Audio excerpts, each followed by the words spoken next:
Good morning, everyone, and thank you for joining us today. My name is Rhoda Madrigal, and I'm part of the Customer Readiness team, and I'm happy and excited to be with you today to go over the market training for DAME, EDAM, and ISO's participation in EDAM.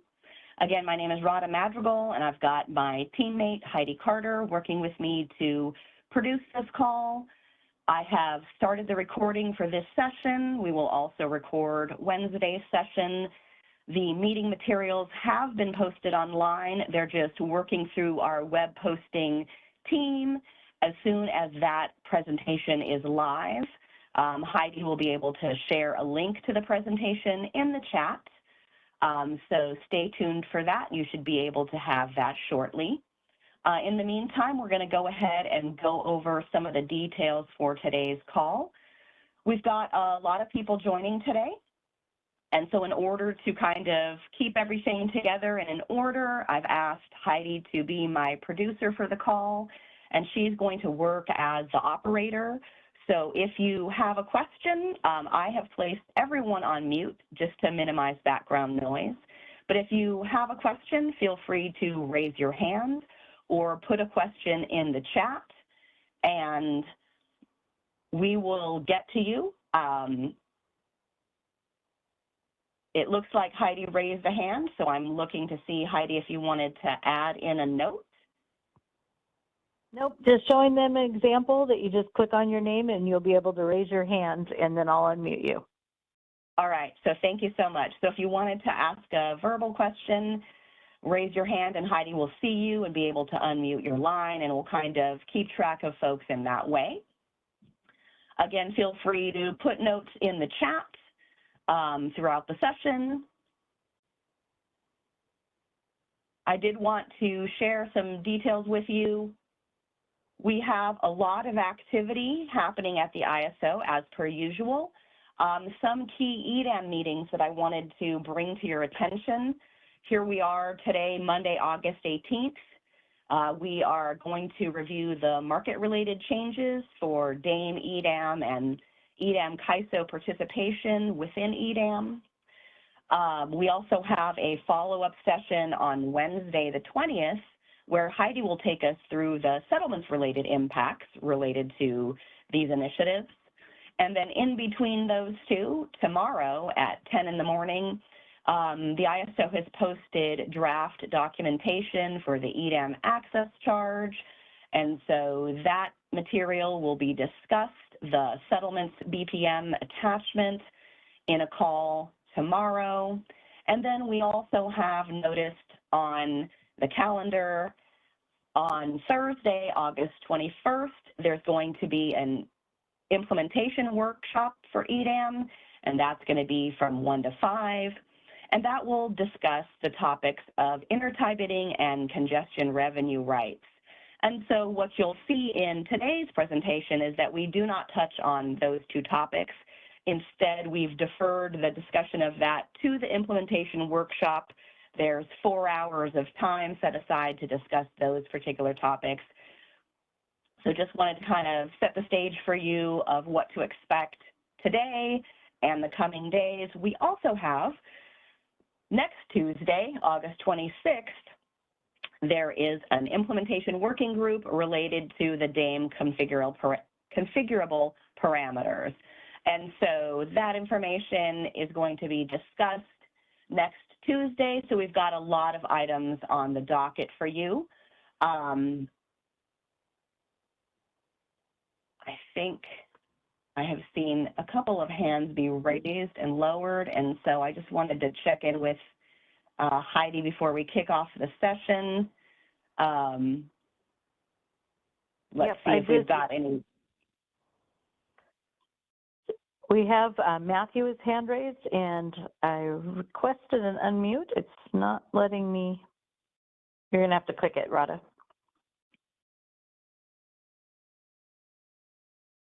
Oh, looks like the hand went down. Okay, thanks. All right, so as a reminder, today's session is being recorded. The slides have been posted and are working through our web posting team once that link is live. Heidi will share a link to this presentation in the chat. In the meantime, sit back and relax, and we'll go ahead and get started here.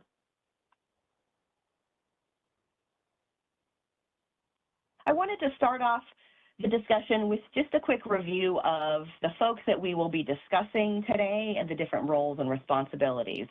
So you'll hear a term, EDAM entity, throughout the session. And when I talk about an EDAM entity, I mean a balancing authority that's participating in the EDAM market. That includes us in the CAISO BA. An EDAM entity provides inputs to the market, such as market limits, outages, transmission constraints, specifically for their balancing authority area. So you'll see me refer to these terms a lot throughout the presentation, BA and BAA. An interesting nuance is that an EDAM entity can also be a scheduling coordinator representing loads and resources within their BA, should they hold those responsibilities. Here at the CAISO BA, we do not have a scheduling coordinator. We do not do any scheduling of loads or resources in our BA, but there are EDAM entities that have that function. So that function we're going to refer to when we talk about scheduling coordinators. Now, in the middle there on the slide, you see that there's a market operator or the real-time market operator. And what we'll see here is the market operator is a separate role here at the CAISO that's staffed by personnel that's dedicated to the equal and independent operation of both of the regional markets, EDAM coming in the future and WEIM today. So when I talk about the CAISO BA, I'm talking about us operating and doing things that other BAs that join EDAM will also be doing. When I talk about the market operator, I'm talking about the other arm of the CAISO that works for the entire regional market. And when I refer to scheduling coordinators, a scheduling coordinator is a certified entity. They are the folks that are participating in the market, submitting bids and outage information, managing coordinated operations of their facilities. The activity that occurs in the day-ahead time frame, which is reflected by EDAM, and the real-time time frame reflected by WEIM. The output from the day-ahead is reviewed and implemented in real time with any necessary real-time adjustments. And the focus of today's session is the scheduling coordinator audience. So for our existing scheduling coordinators in the CAISO BA, my goal is to point out the new things that have changed to help you get ready for EDAM participation.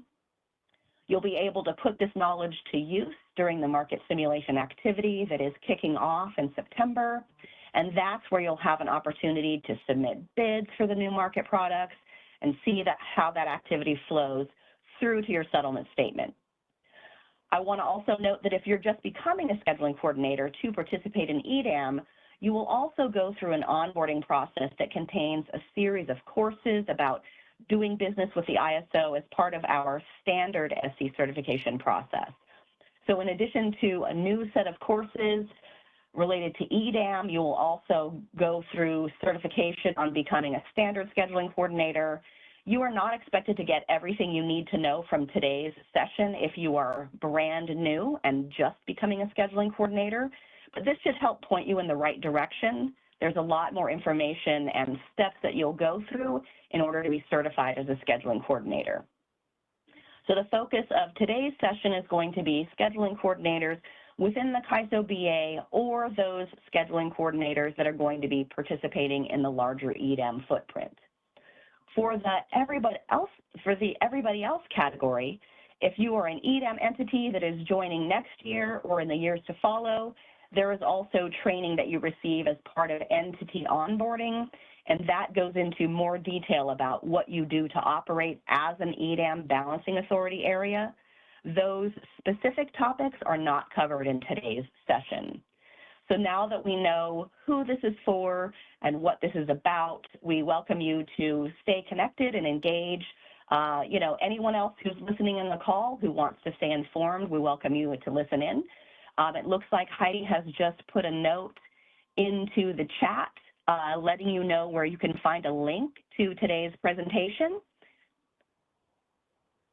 So that looks like it went through its final publishing process. You'll be able to follow along in the link that she shared. Thanks for putting that in there, Heidi.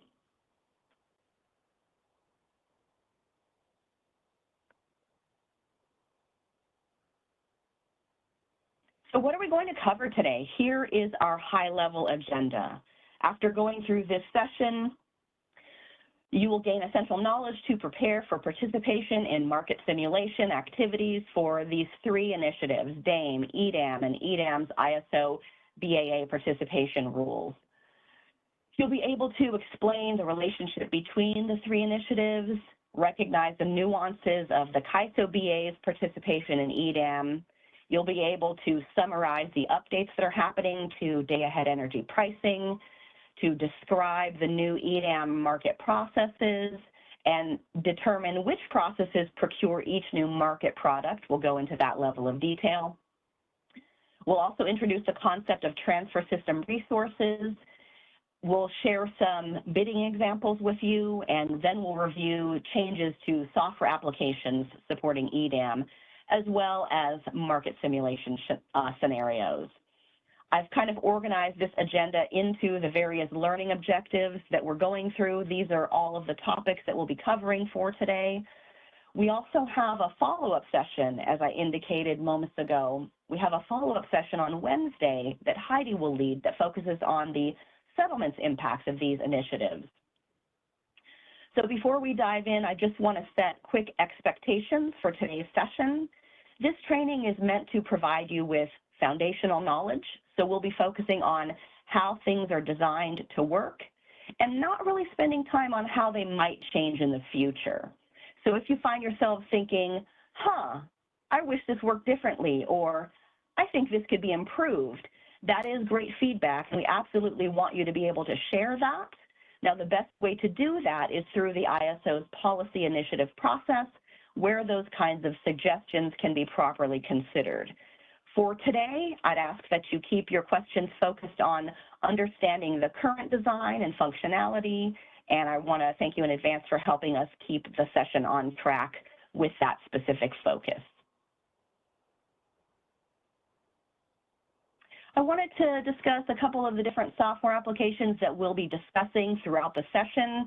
Most of you who are market participants will be familiar with these, but for folks who may be joining that are a bit new, I wanted to help share some of the terminology and set the stage for you.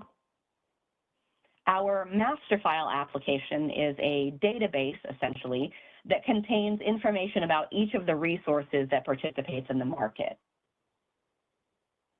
The Scheduling Infrastructure and Business Rules, or CIBR tool, is what the scheduling coordinators use to bid or submit self-scheduled bids into the market. Some entities will provide additional parameters through that tool. We'll walk through screenshots of some of that new functionality. And then we have our reporting tools. There's the Customer Market Results Interface, and that is where customers have their private market results. They only see information related to their scheduling coordinator and the set of IDs set up under that scheduling coordinator. And then we have our public tool, the Open Access Same Time Information System, or OASIS, and that is where public information is going to be shared. I've got a couple of mock-ups of the new screens or the new menus that are available and the different reports there. And then finally, the Market Results Interface for Settlements, or MRIS. I will reference this perhaps once or twice, but again, any more information about that is going to be covered in the Wednesday session. So these are the primary applications that we'll be discussing throughout the session. I'll show you kind of how we're going to update certain things and how they work together.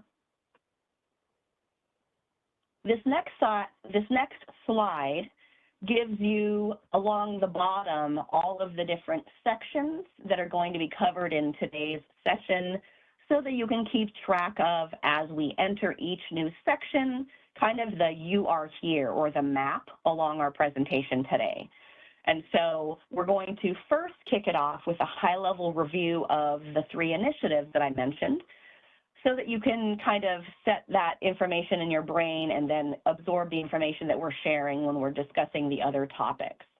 So the objective of this session is to explain the relationship between the three initiatives that we just discussed and recognize the nuances of the CAISO BAA participation in EDAM.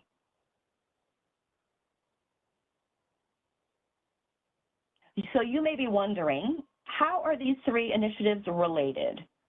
And so the first one that we'll talk about is the DAME initiative, or the Day Ahead Market Enhancements. This project enhances the day-ahead market with new market products, imbalanced reserves, and reliability capacity, which I'll define for you in just a moment. So new market products are being added to the day-ahead market, so that initiative is called the Day-Ahead Market Enhancements. Now, at the same time, in a different initiative, we're also extending that day-ahead market to a wider market footprint. So that one is called the Extended Day-Ahead Market. The day-ahead market capabilities are being offered to the wider market footprint of those individual balancing areas that are today participating in the Western Energy Imbalance Market. And then finally, because each balancing area that joins EDAM will have some decisions to make about different ways they are going to be participating in the extended day-ahead market, we, the CAISO BA, have set up a couple of different rules related to our participation, and these rules address the unique aspects of how the CAISO BA will participate in that broader extended day-ahead market. And so we're going to first walk through each initiative.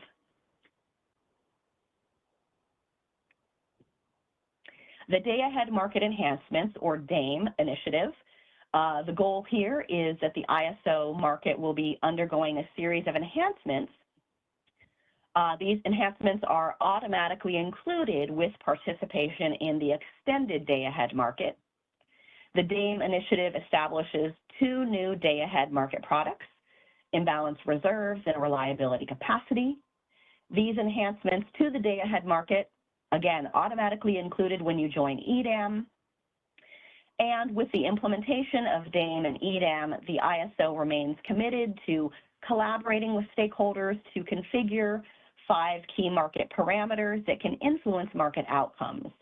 This work is currently underway, and since the working group sessions are still ongoing, I encourage you to raise any questions or comments that you have related to those parameters in the appropriate forum. The next implementation working group on this topic, again, will be Tuesday, August 26th at 9 a.m. You can find the call details on the ISO calendar. I created a quick slide here to explain the differences between imbalance reserves and reliability capacity. This is a high-level comparison of the two new capacity products, and I'll also take you through each product in the context of which day-ahead market process procures that product. So we have imbalance reserves and reliability capacity, and the way they are determined is a little bit different. So imbalance reserves is based on historical data. It takes a look at day-ahead hourly forecast information for load, for wind, for solar, and compares that to real-time 15-minute forecasts, and that comparison between day-ahead forecasts and real-time forecasts and then real-time actuals introduces something called uncertainty. And this uncertainty, the goal of the imbalance reserve product is to help manage the uncertainty in load, wind, and solar forecasts. Each balancing area will have a requirement for both imbalance reserves up and imbalance reserves down per hour. And from the scheduling coordinator perspective, they may receive hourly awards for one or both reserve type. And then for reliability capacity, this is specific to a unique trade date. So day-ahead demand forecasts versus physical supply that cleared the market. And I'll get into that detail when we talk about the integrated forward market. But essentially, in day-ahead, we clear bid-in supply against bid-in demand. And therefore, from a reliability perspective, we then need to take a look at the forecast and make sure that enough supply is lined up and available for the coming trade date. at each balancing area level, they will either have one or the other, either a reliability capacity up or a reliability capacity down requirement per hour. And from the scheduling coordinator perspective, they may receive hourly awards for only one capacity type in that specific hour. I wanted to just do a quick check here. I think I may have seen a couple of hands be raised, and so it looks like We've got Miles. I'm going to go ahead and unmute you if you want to unmute yourself, Miles. Yes, thank you. And I apologize for perhaps a basic question, but something I can't quite get my head around related to imbalance reserves is, let's say hypothetically, the historical data lead us awry and we end up purchasing too much imbalance reserve up or down, far more than needed.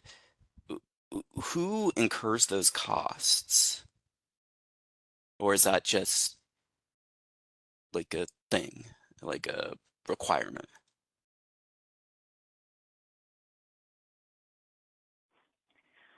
You know, that's a good question. I think I'm wondering if there's a specific SME that wants to tackle that question so that we can answer it appropriately. If you want to raise your hand and volunteer as tribute to answer that, I know that we allocate out the costs across the balancing area, but I'm not sure if there's maybe a deeper answer other than those costs get allocated to load. Is there any SME that wants to perhaps give deeper answer to that? Or if not, we can.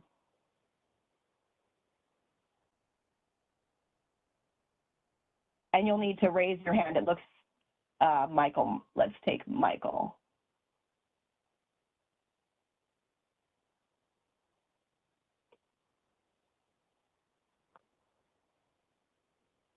I don't know, Michael, were you volunteering to answer that question or accidentally hitting raise hand?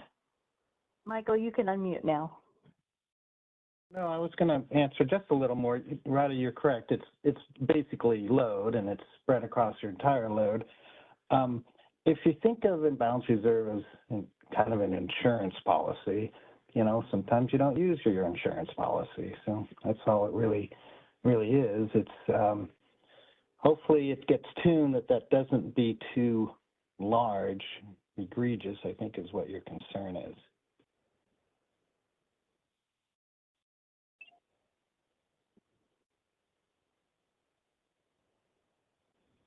Thanks, Michael. Sure. Yeah, thanks, Michael. I appreciate the additional context there.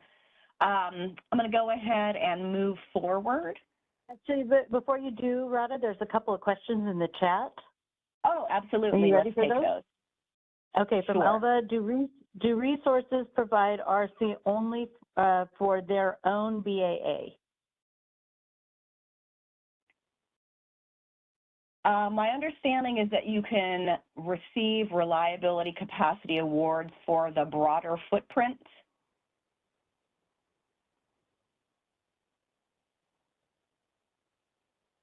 Okay. And the second question for RA resources, can you confirm the must offer obligation applies for both products?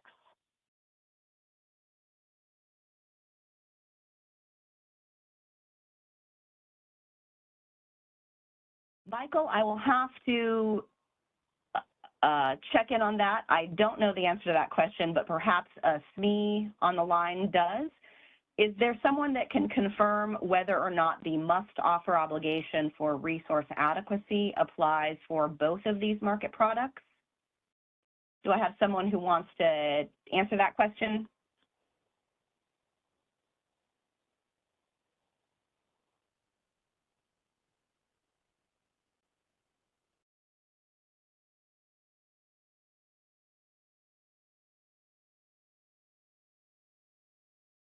Yeah, I believe it does, but I want to be double sure. So we'll see if we can get that answered on the back end and confirmed in the chat as we're going through. We've got 3 hours today to be with you. So let's see if we can get a confirmation on that. I want to make sure that I answer you accurately and don't steer you in the wrong direction.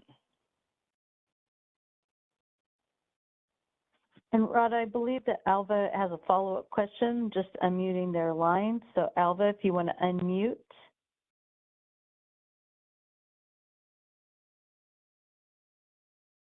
Follow up because you said that you thought it could be RC could be supplied to other BAAs, but it would seem that those last two items on your list might contradict that. You don't have to answer it immediately, but I mean, basically, if you have, because one BAA could have an up requirement and another BAA could have a down requirement, the question would be why you'd only receive an award in one capacity type if it was being shared.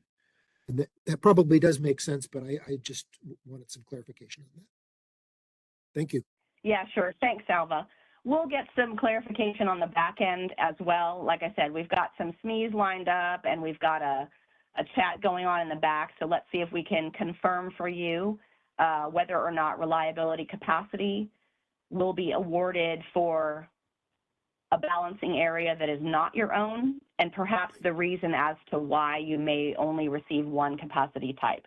So we've got a number of, we've got some time between now and the end of today's session to get that answered to you. Thank you. Yeah, sure thing.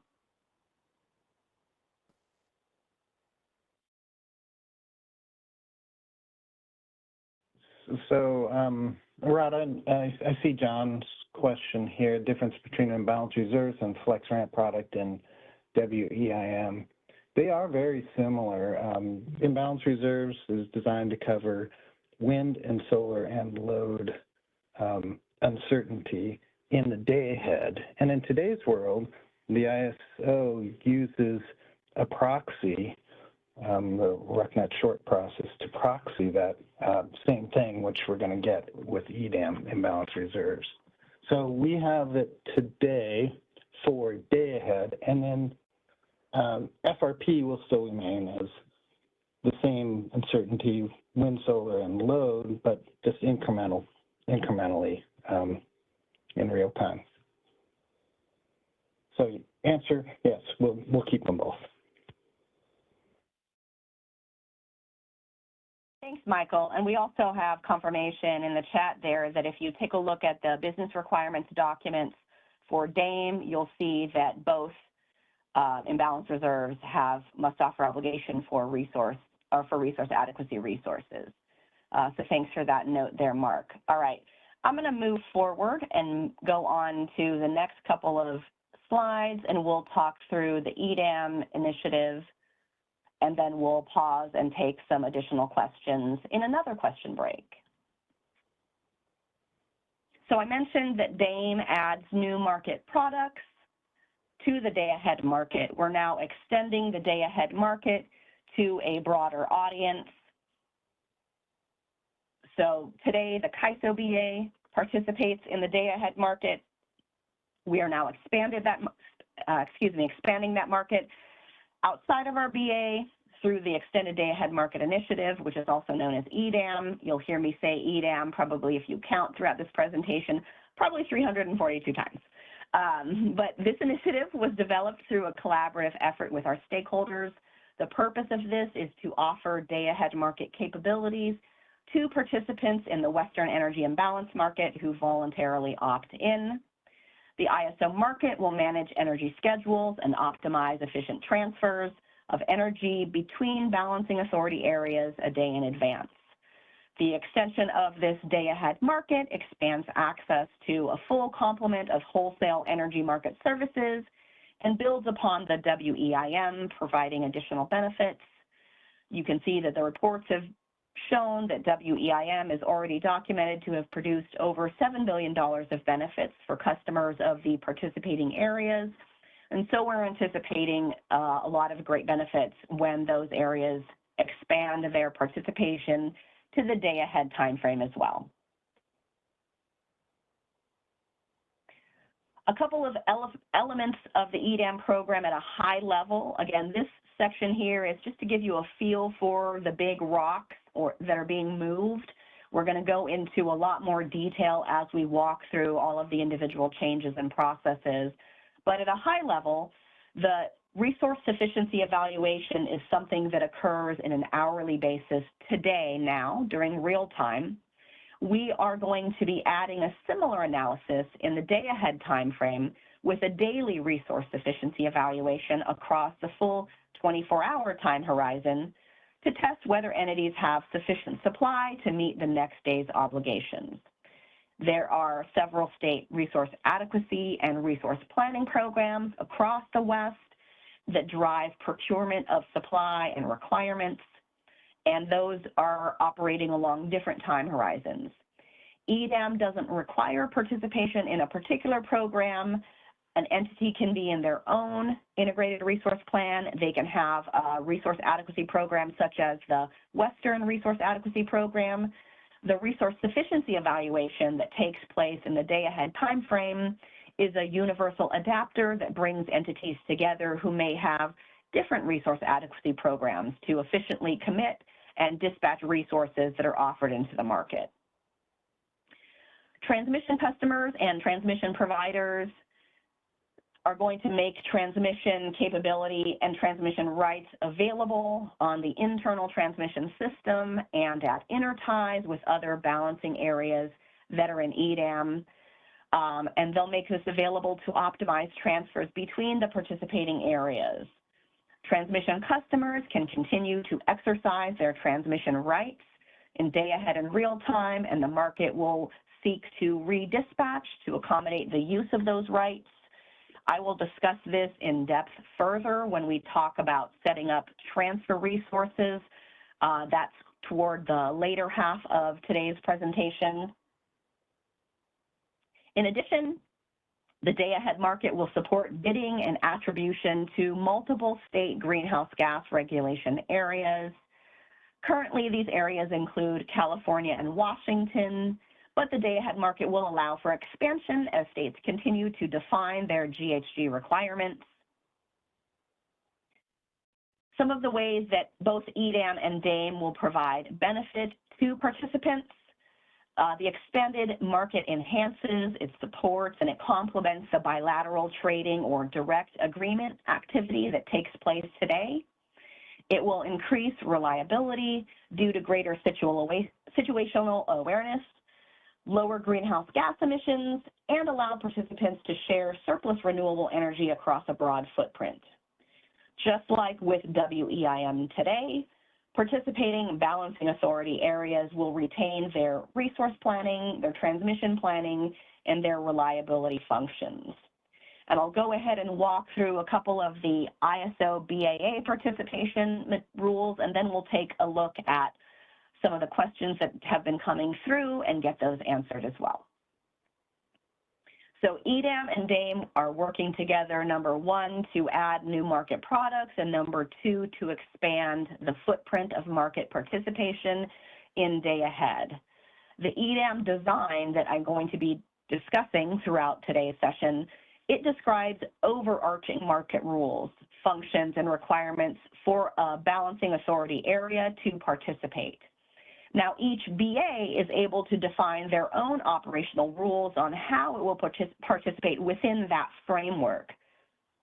So we at the ISO have determined a set of rules to address unique aspects of how the CAISO BA will participate in EDAM.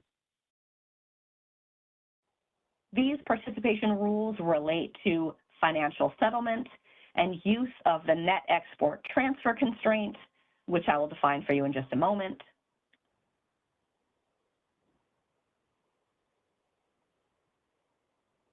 So the ISO specific rules relating to settlements, there will be settlement of transfers that result from the EDAM optimization, as well as transfer revenue that accrues from congestion between participating balancing authority areas, allocation of historical transmission revenue recovered amounts, and settlement for revenues and surcharges associated with the EDAM Resource Sufficiency Evaluation, or RSE.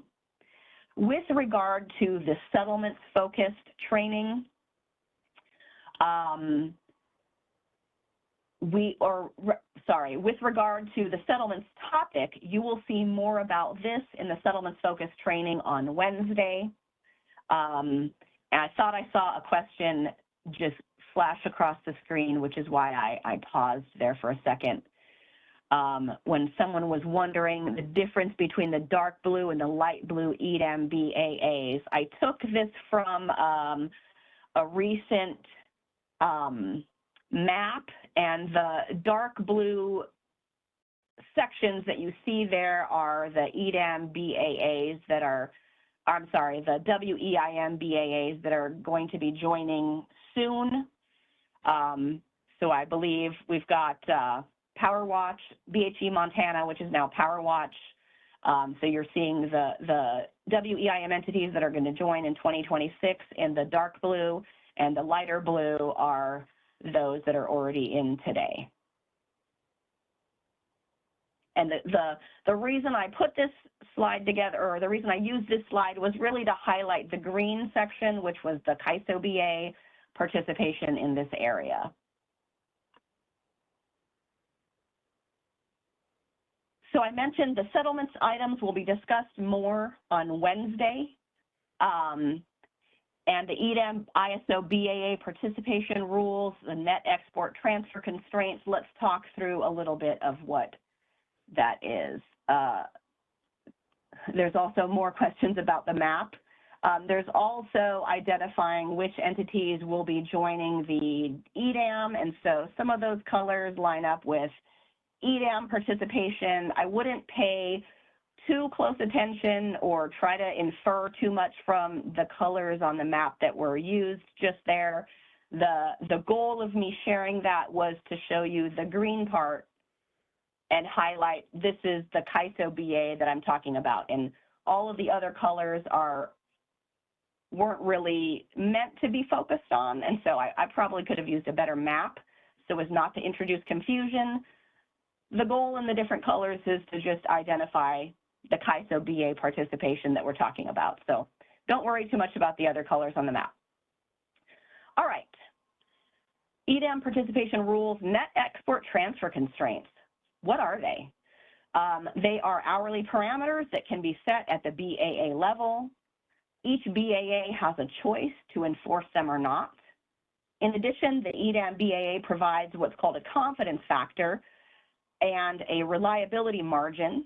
The constraint enforcement and the reliability margin are submitted via cyber. I'll show you this screen when we review the software application changes, so that'll be towards the end. These constraints are enforced during market optimization, the various different market processes that we will walk through in the markets section when I review each individual market process. After the market results are published, the hourly parameters, such as the confidence factor and reliability margin, will be posted to OASIS.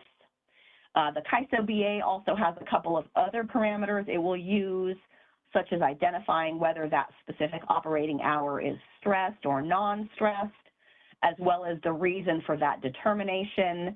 Details for that are in the business requirements document. Heidi just put a note in the chat. Thank you, Heidi. If you are interested in identifying which entities are going to be joining EDAM, you can get a more accurate map on the Western Energy Markets webpage, and she shared that with you there. So if you're trying to dial into who's going to participate in EDAM when, that is where you can go for that information. And there's the WEIM coming soon, folks, on that same website as well on a different page. All right, so net export transfer constraints. The reasons for these, the reason we have this is to avoid overcommitment of export transfers to other EDAM BAAs. The reason this is important is to preserve available supply capacity for meeting those balancing uncertainties in real time. So even if an EDAM BAA passes the day-ahead resource sufficiency evaluation, since imbalance reserves are procured in the integrated forward market, for those of you unfamiliar, I'll walk you through that process in just a moment. Those are procured using a price curve. It's possible that these requirements are not met fully. Perhaps the requirements are relaxed. And so imposing the net export transfer constraint preserves capacity for meeting uncertainty in real time by avoiding overcommitment of export transfers to other BAAs. So it's a way for all balancing authority areas to support system reliability and address and preserve capacity for their real-time operational needs within their own balancing areas.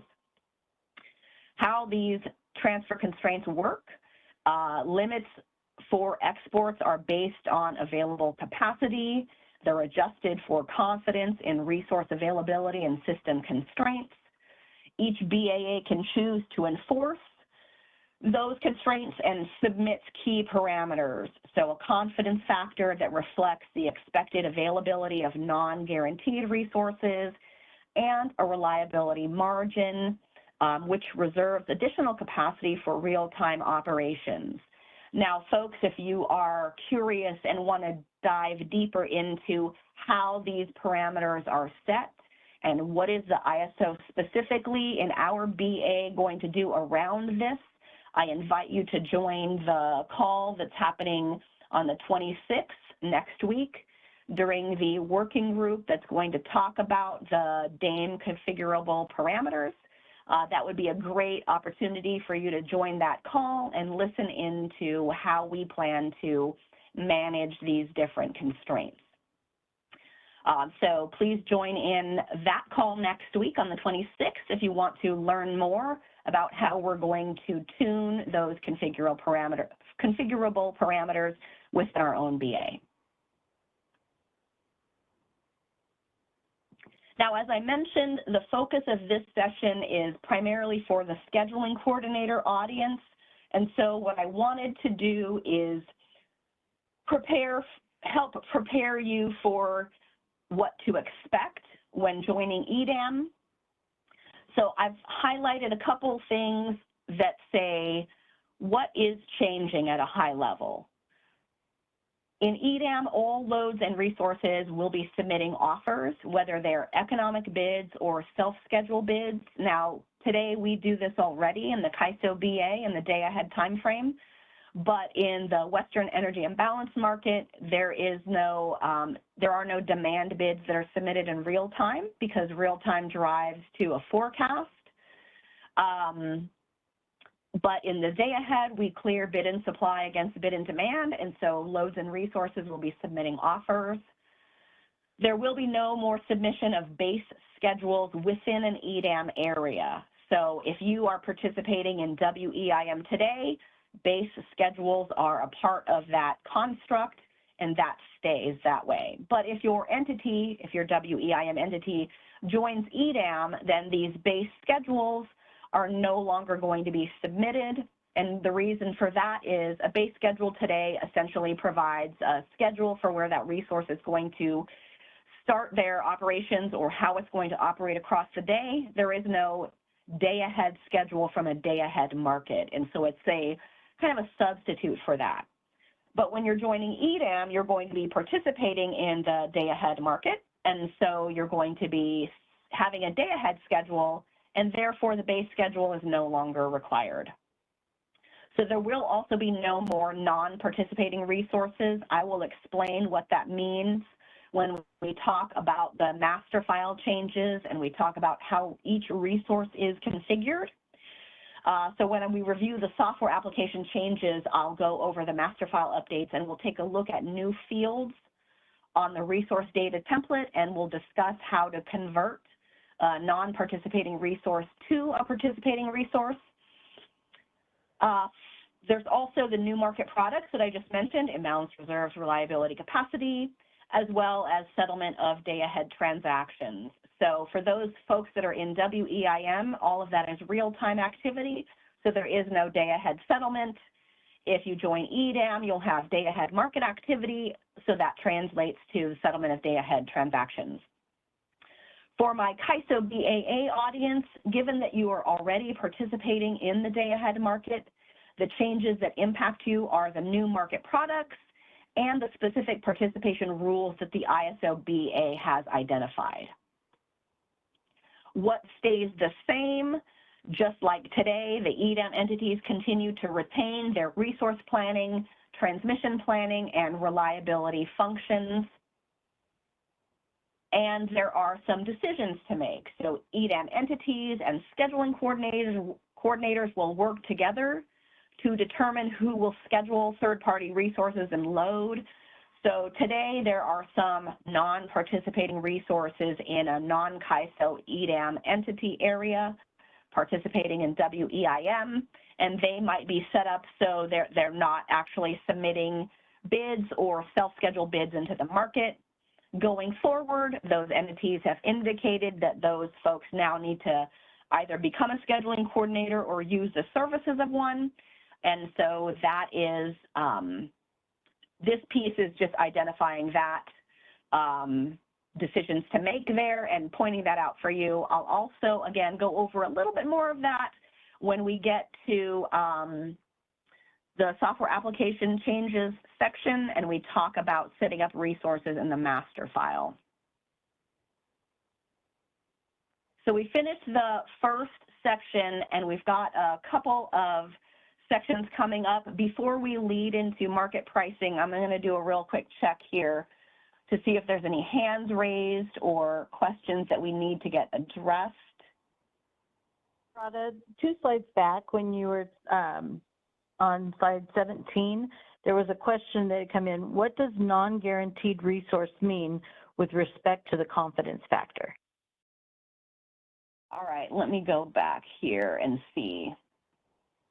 Now that, okay, the net export transfer constraint is one of the newer concepts that I'm trying to wrap my mind around. So let me see if I have anything in my notes that explains this a little bit further here.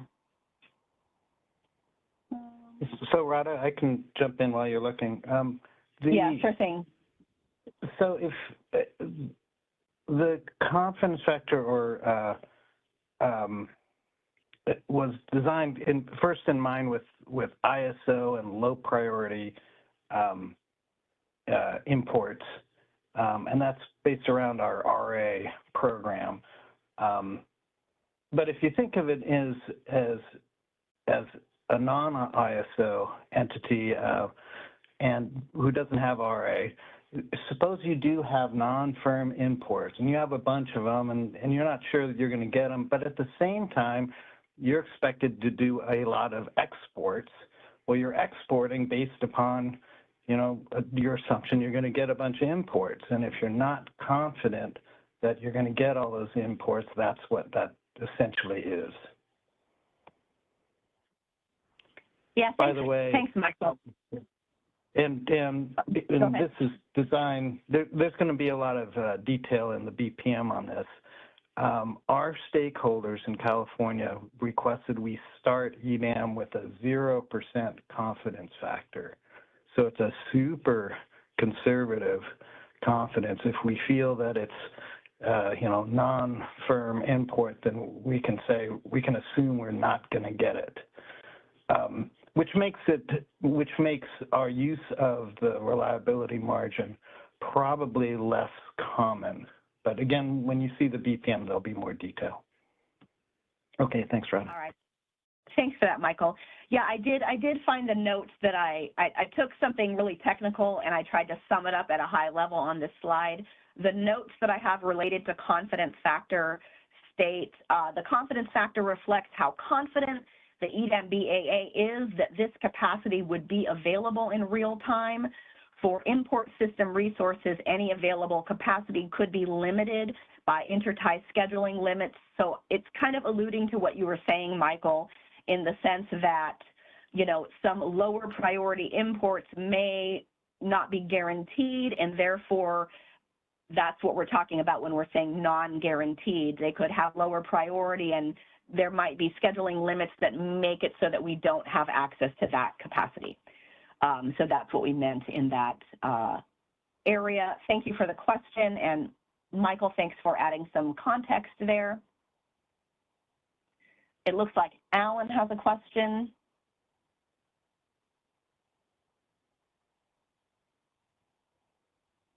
No, there is I, no net import transfer. I see a question. I'm sorry, I was looking at the chat. I apologize. Hi, I thought that Michael. was your question. I wanted to talk to you a little bit about your thinking on the reliability margin. The reason we're so I understand you're looking at this from an operator's perspective, but this is sort of a weird place where policy and operations meet in a way that doesn't mesh very well. Necessarily.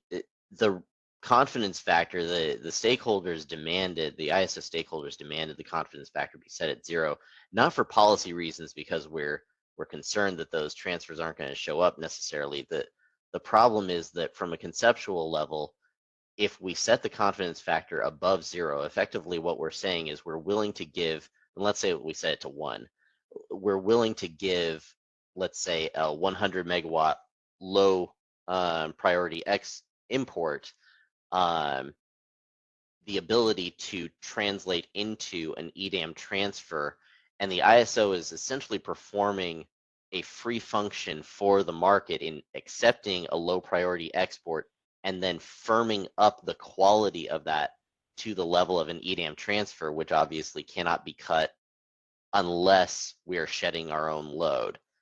And we're concerned that that's a fundamental unfairness, that therefore we have to set the confidence factor to 0 in order to avoid that unfortunate sort of ramification. I'm a little bit concerned to hear you describe the reliability margin, though, as, oh, because the confidence factor is being set so conservatively, we're not going to be setting the reliability margin except in really extreme outlier scenarios. I really had hoped that the reliability margin would be set in with no consideration for what the confidence factor is doing. They're supposed to be operating independently. Hey, Alan. Yeah, I remember those stakeholder conversations, and you phrased it correctly. The confidence factor does firm up that transfer when it becomes an ETSR, which was an interesting, wording, because it's not officially firming it up, but it does. I agree. So yeah, thank you for that, and for the reminder. That was a year ago or so. It is correct that was the main driver. I might have tried to simplify it and forgot about that detail. It was a long time ago for all of us.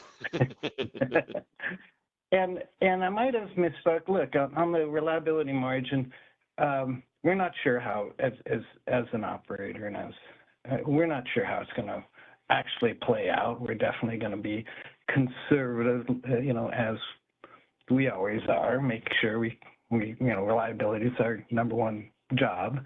So if I again spoke like we were going to not use the reliability margin, that certainly isn't what I intended to say.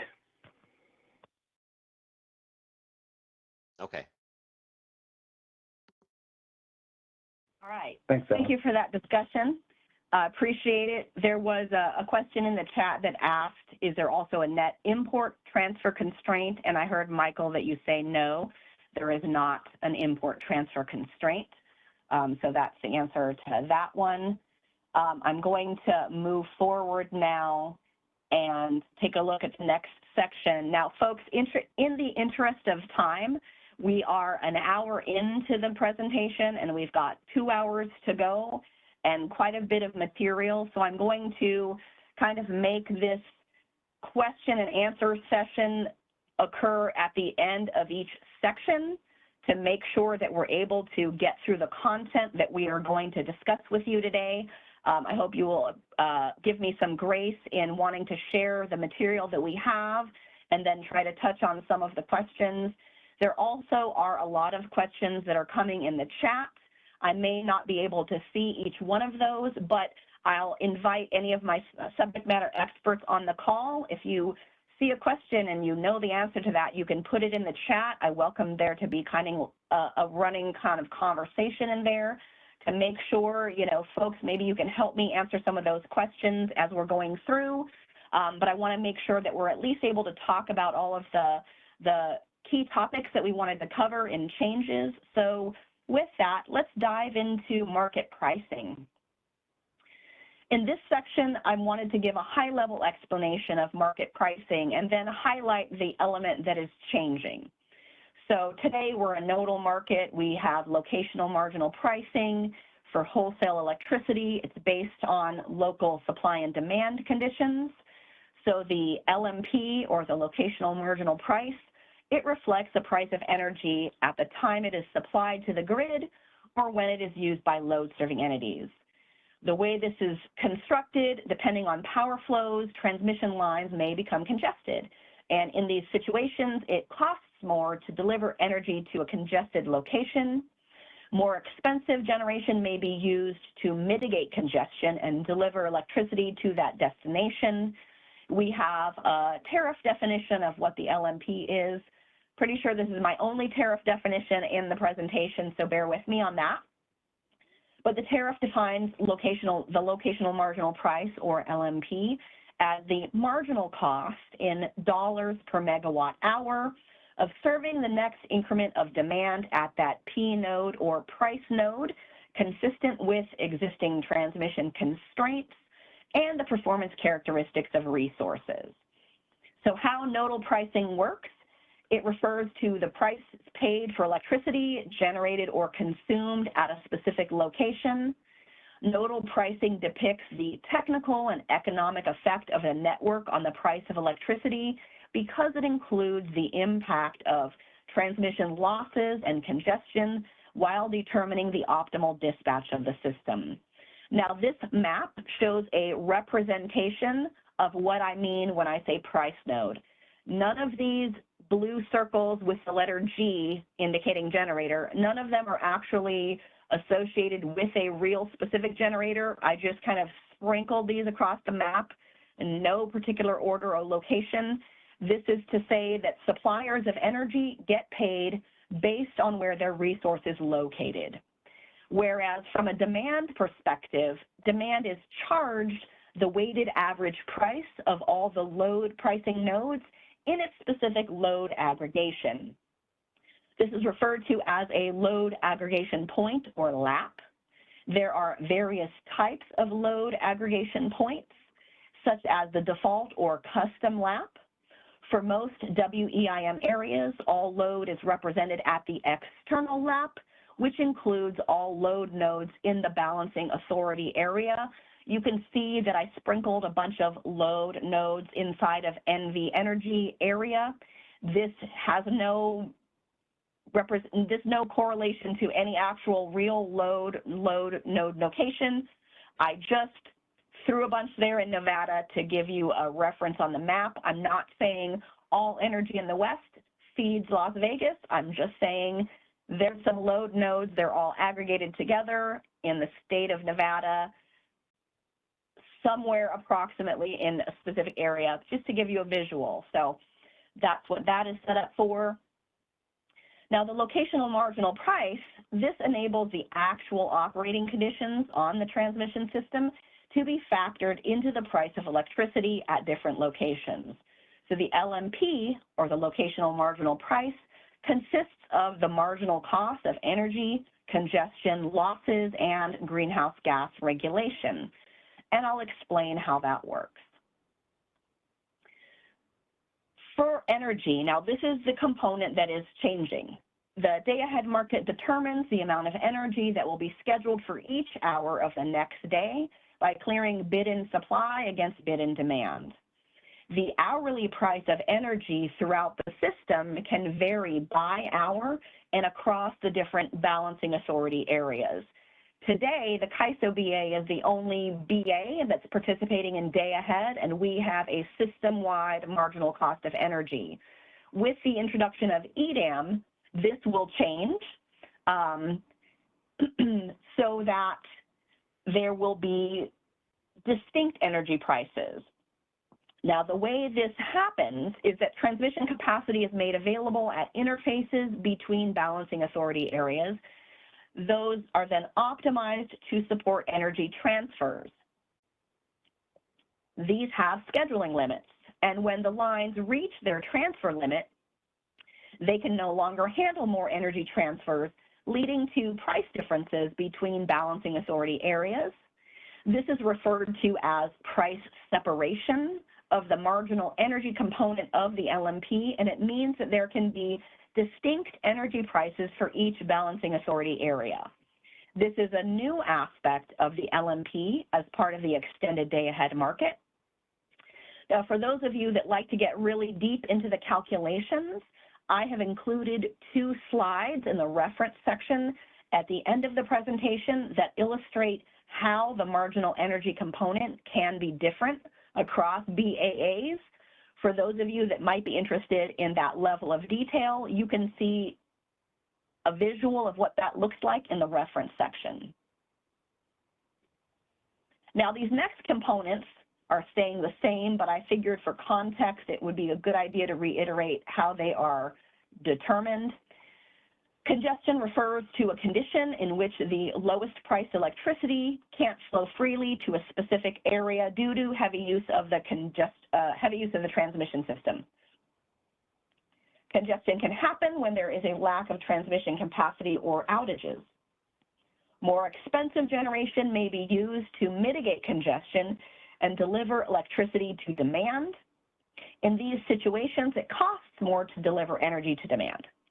This cost is accounted for in the congestion component of the locational marginal price, which impacts what demand is charged and what supply gets paid.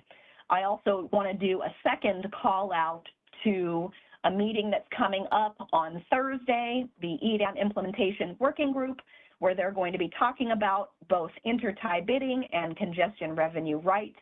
If you are curious about that, I invite you to join the conversation on Thursday. That's happening between 1 and 5, where you can dive deeper into that conversation. From a loss perspective, when energy travels across transmission lines, losses occur due to wire resistance.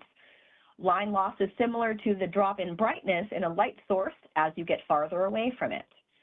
The market calculates actual losses using the full network model and the optimal power flow solution.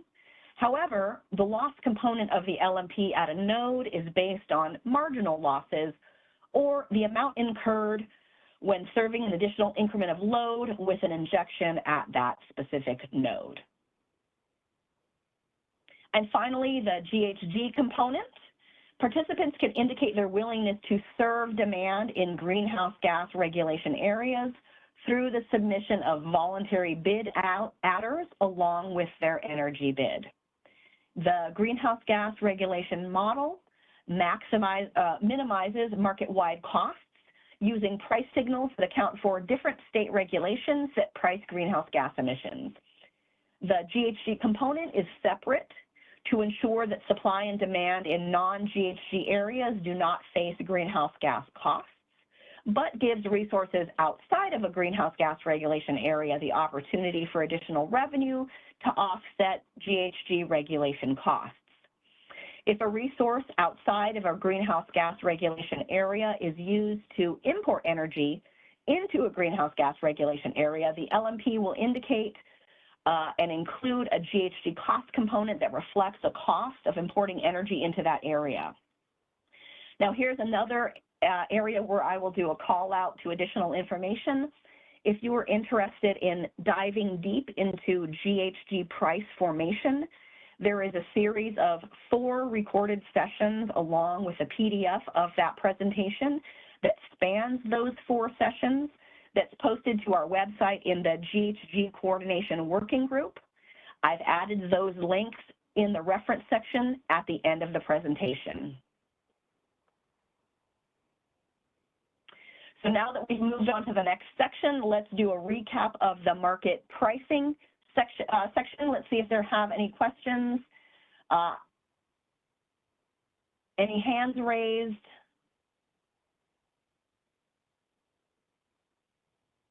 I think we've caught up on all the questions that are in the chat, and I don't see any hands at this time, Rhoda. Fantastic. I really appreciate you and the subject matter experts answering the questions in the chat for folks so that we can do 2 things, get customers their answers in real time and also make sure that we're able to cover all of our content that we planned for today's session. So I really appreciate you doing that, folks. All right, we've got 2 sections down, and now we're on to the third. And this is where we're going to describe the new EDAM processes. And also, I will point out along the way which of the processes procure each of the new market products that we were discussing. So this diagram provides a high-level overview of the day-ahead and the real-time market timelines and how data flows from bid to settlement. The day-ahead market opens 7 days before the trade date or the operating day and closes at 10 a.m. Pacific time the day before the trade date.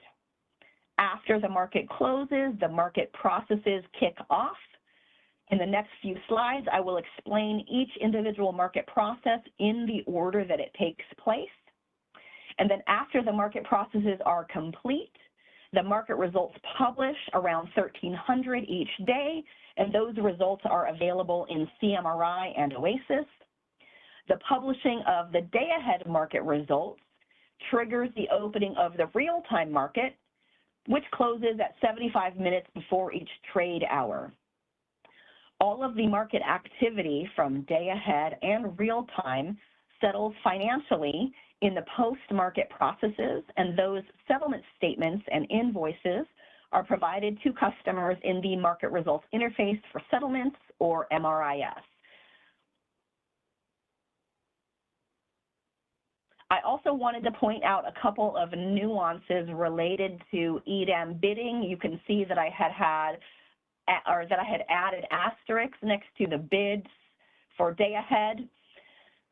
I wanted to point out that in day ahead, resources that are eligible to be considered during the resource sufficiency evaluation, there is a preliminary process that takes all of the bids and analyzes them for resource sufficiency. Through that process, it's done every 30 minutes from 6 to 9 in the morning.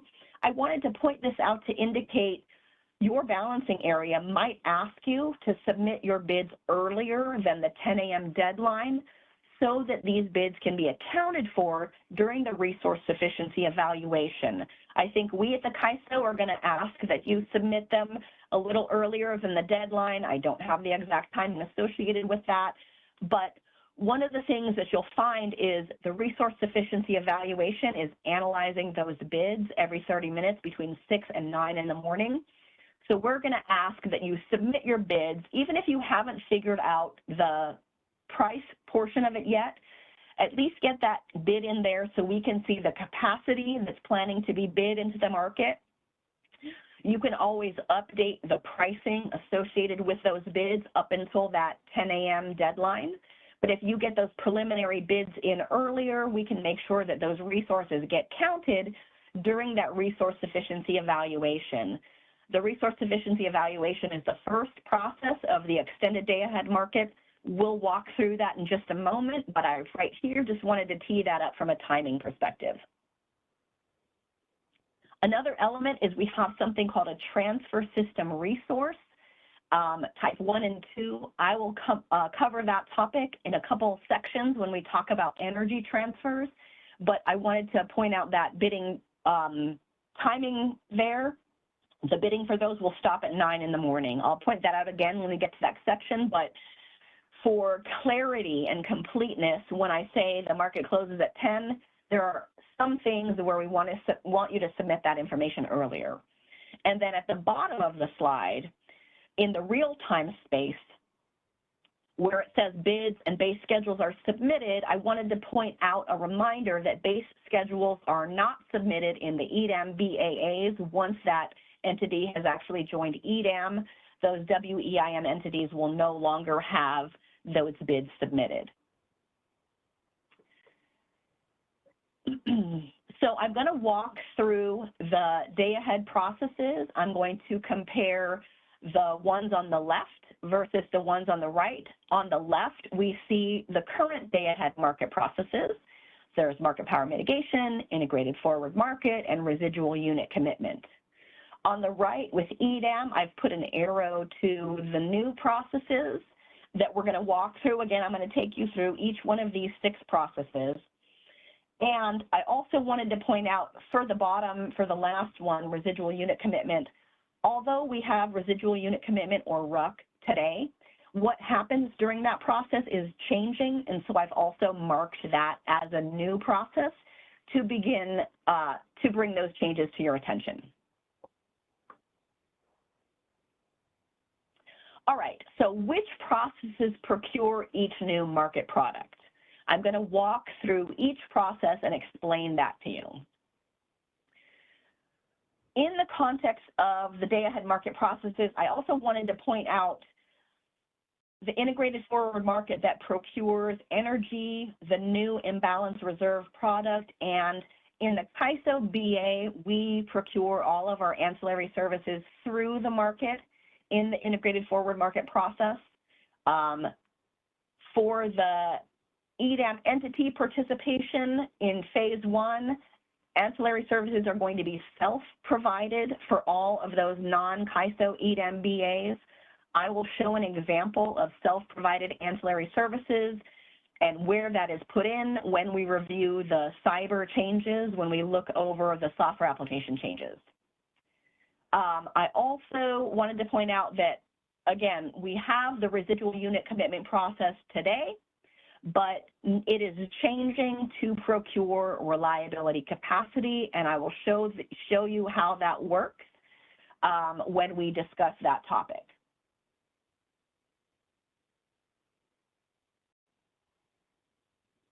So I'm going to walk through each one of the processes so you can see how they work together.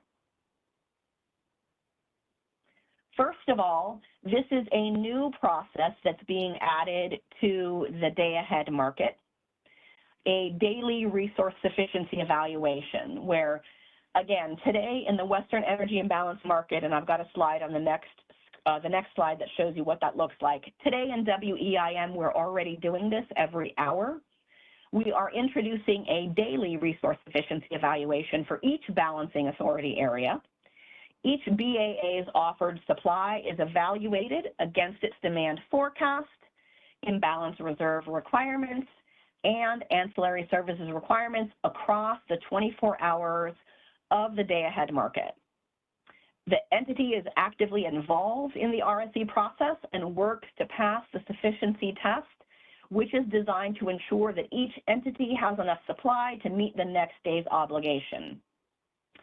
If an EDAM entity fails the resource sufficiency evaluation, the entity may be exposed to surcharges, which act as an incentive to take proactive actions to meet those RSE requirements. With regard to ancillary services, I did want to point out that the EDAM entity provides information to the market to indicate the quantity of ancillary services needed across each product type. I'll go into that when we talk about the details. So this slide shows you how it works today in WEIM. There's an evaluation that occurs each operating hour. The goal is to ensure that balancing areas come into each real-time hour able to support their own load with their native or imported generation. There are 4 tests that occur today: a balancing test, feasibility test, testing flexible ramp capacity, and bid range sufficiency. These tests are still applicable to those who participate in WEIM in the real-time market every hour. The new process for EDAM in the day ahead is a daily resource sufficiency evaluation. So the resource sufficiency evaluation has been extended to the day ahead market with the same purpose, although there are 3 different aspects being evaluated for each hour a day in advance. First of all, the resource sufficiency evaluation assesses whether there are sufficient energy bids or self-schedule bids to meet an EDAM entity's forecasted load needs. If there is sufficiency, the entity passes. If there is insufficiency, the market will look at overall capacity in the area. Secondly, the resource sufficiency evaluation looks at ancillary services to ensure the BA has sufficient contingency reserve capacity available. the EDAM entity will be providing the market with a list of the ancillary services requirements for each hour that it needs for its EDAM BA. I will show you when we go to the software application that looks at cyber where the entity will be putting that information in. And finally, the EDAM or the RSE looks at imbalance reserves to make sure that the entity has sufficient bid-in capacity to meet fluctuations throughout the day. So the difference between your average and moving load, as well as some uncertainty between day ahead and real time. This is like the real-time flexible ramp sufficiency test, except for in EDAM, the entity will have bids that are being submitted from participants in both imbalance reserve up and imbalance reserve down products, whereas today in WEIM, the flexible ramp value is determined by the market based on the energy bids that have been submitted. Different than the current WEIM RSE, the day-ahead resource efficiency evaluation takes a look at the full 24-hour time horizon to test whether entities have sufficient supply to meet the next day's obligations. So in WEIM, we do this hourly for the coming hour. In EDAM, we'll be doing this daily for the full 24-hour time horizon. The second path of the day-ahead market processes is the greenhouse gas reference path. EDAM's expanded GHG regulation model incentivizes resources from multiple Western states to supply energy to climate-focused states. Participants can indicate their willingness to serve demand in GHG regulation areas through voluntary bid adders to their energy bid. When we go over the software application changes of cyber, I will show you where those voluntary GHG bid adders go into the tool. The market conducts a GHG reference path to establish what we call an attribution baseline for serving load in GHG regulation areas. The GHG reference path, which gets conducted without those GHG bid adders, establishes a reference point for resources and is not financially binding. The model that we use allows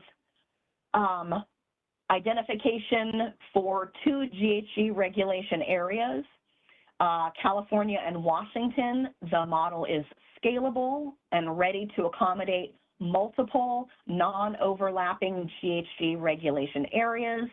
As additional states may start to adopt diverse GHG regulation policies, so the EDAM allows utilities and other market participants to bid on energy for the next day, facilitating that efficient resource allocation, and the GHG emissions associated with that are considered and optimized, and there's a price component given to that. And again, there's also that 4 hours of deep dive into GHG price formation located on CAISO.com. If you are interested in getting to that level, I've got links to that in the reference section of the presentation.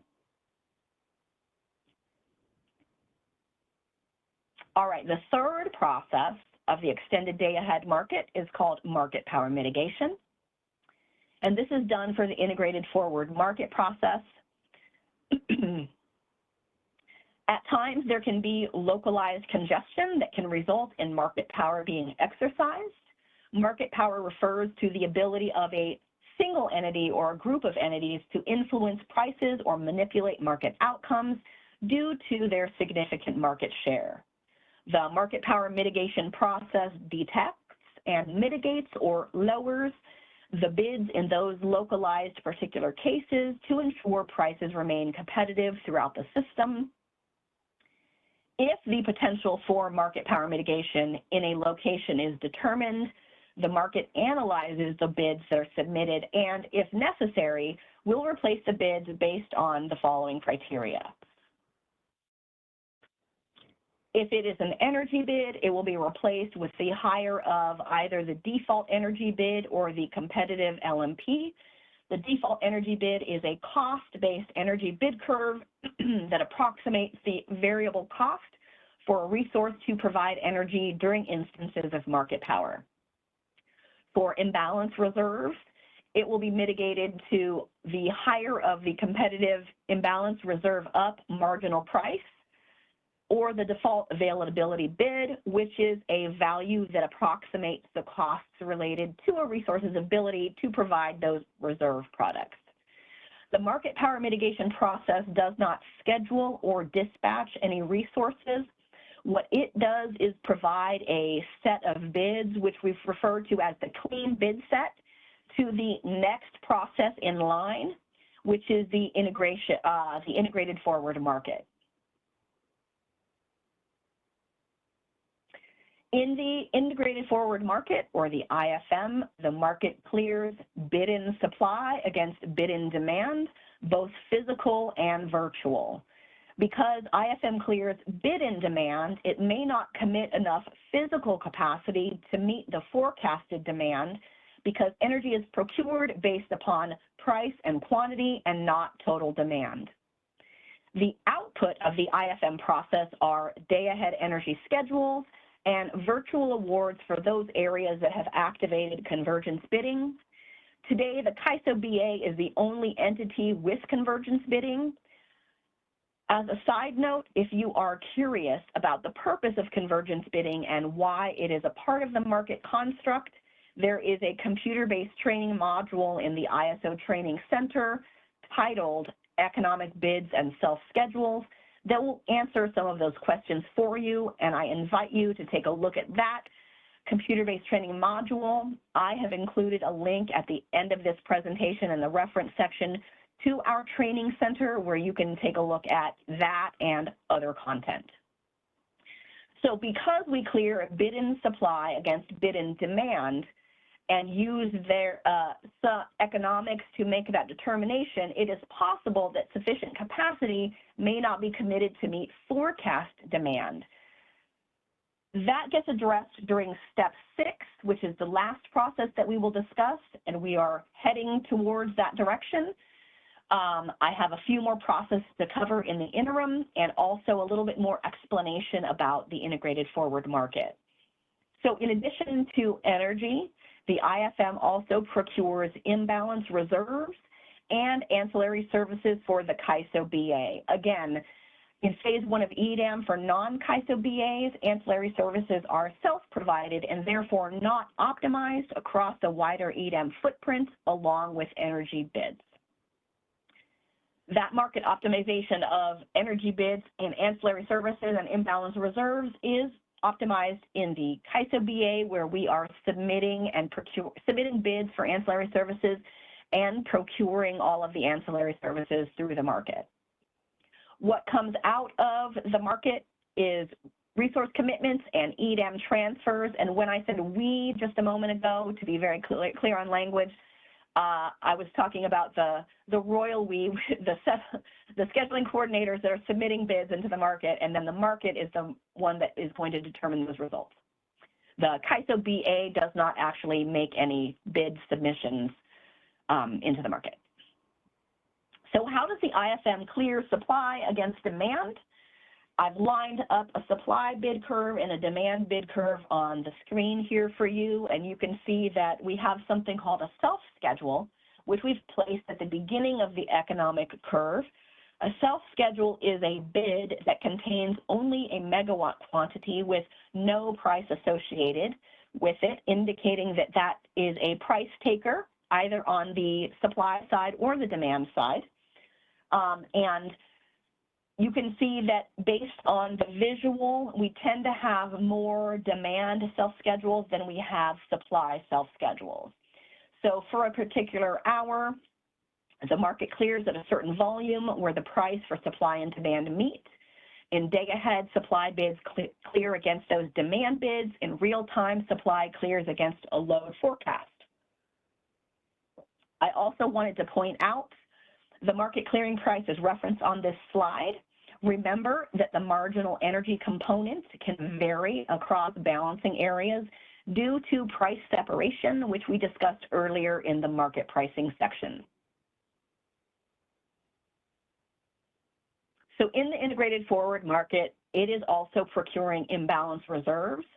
Imbalance reserve products provide the market with a mechanism to address each balancing authority area's expected range of uncertainty when comparing the day-ahead load forecast to real-time consumption and comparing solar and wind forecasts to their real-time outputs. So when we say range of uncertainty, these imbalances are caused by uncertainty in the day-ahead net load forecast and granularity differences between day-ahead hourly forecasts and real-time 15-minute market forecasts. So when the wind is going up in one area and has some uncertainty, it might be canceled out by solar uncertainty in another area. By participating in the day-ahead market, entities will experience the advantage of the diversity benefit from the netting of uncertainties across a larger region, which allows individual entities to carry less imbalance or uncertainty reserves than they would normally carry on their own. Imbalance reserves will be procured in the upward direction, imbalance reserve up, and the downward direction, imbalance reserve down, on an hourly basis for each BAA. The requirements for these products are based on the day-ahead forecast and the historical uncertainty in the day-ahead load, solar, and wind forecasts. Bids for these imbalance reserves are submitted by scheduling coordinators across the EDAM footprint, thereby maximizing the diversity benefit of broad market participation. SCs will submit bids for imbalance reserve up and imbalance reserve down and may receive hourly awards for one or both products.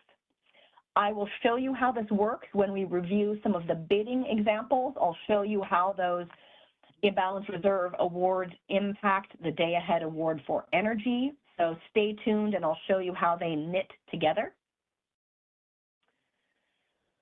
The second to last process in the extended day-ahead market is market power mitigation for residual unit commitment. Before we run RUC, there is a second market power mitigation run that analyzes the bids submitted for reliability capacity and mitigates these bids if necessary to the default availability bid.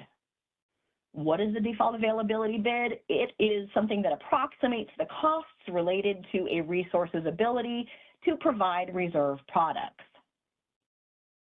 And then finally, the residual unit commitment process, or RUC. This process procures reliability capacity. These products ensure sufficient physical supply is scheduled in the day ahead.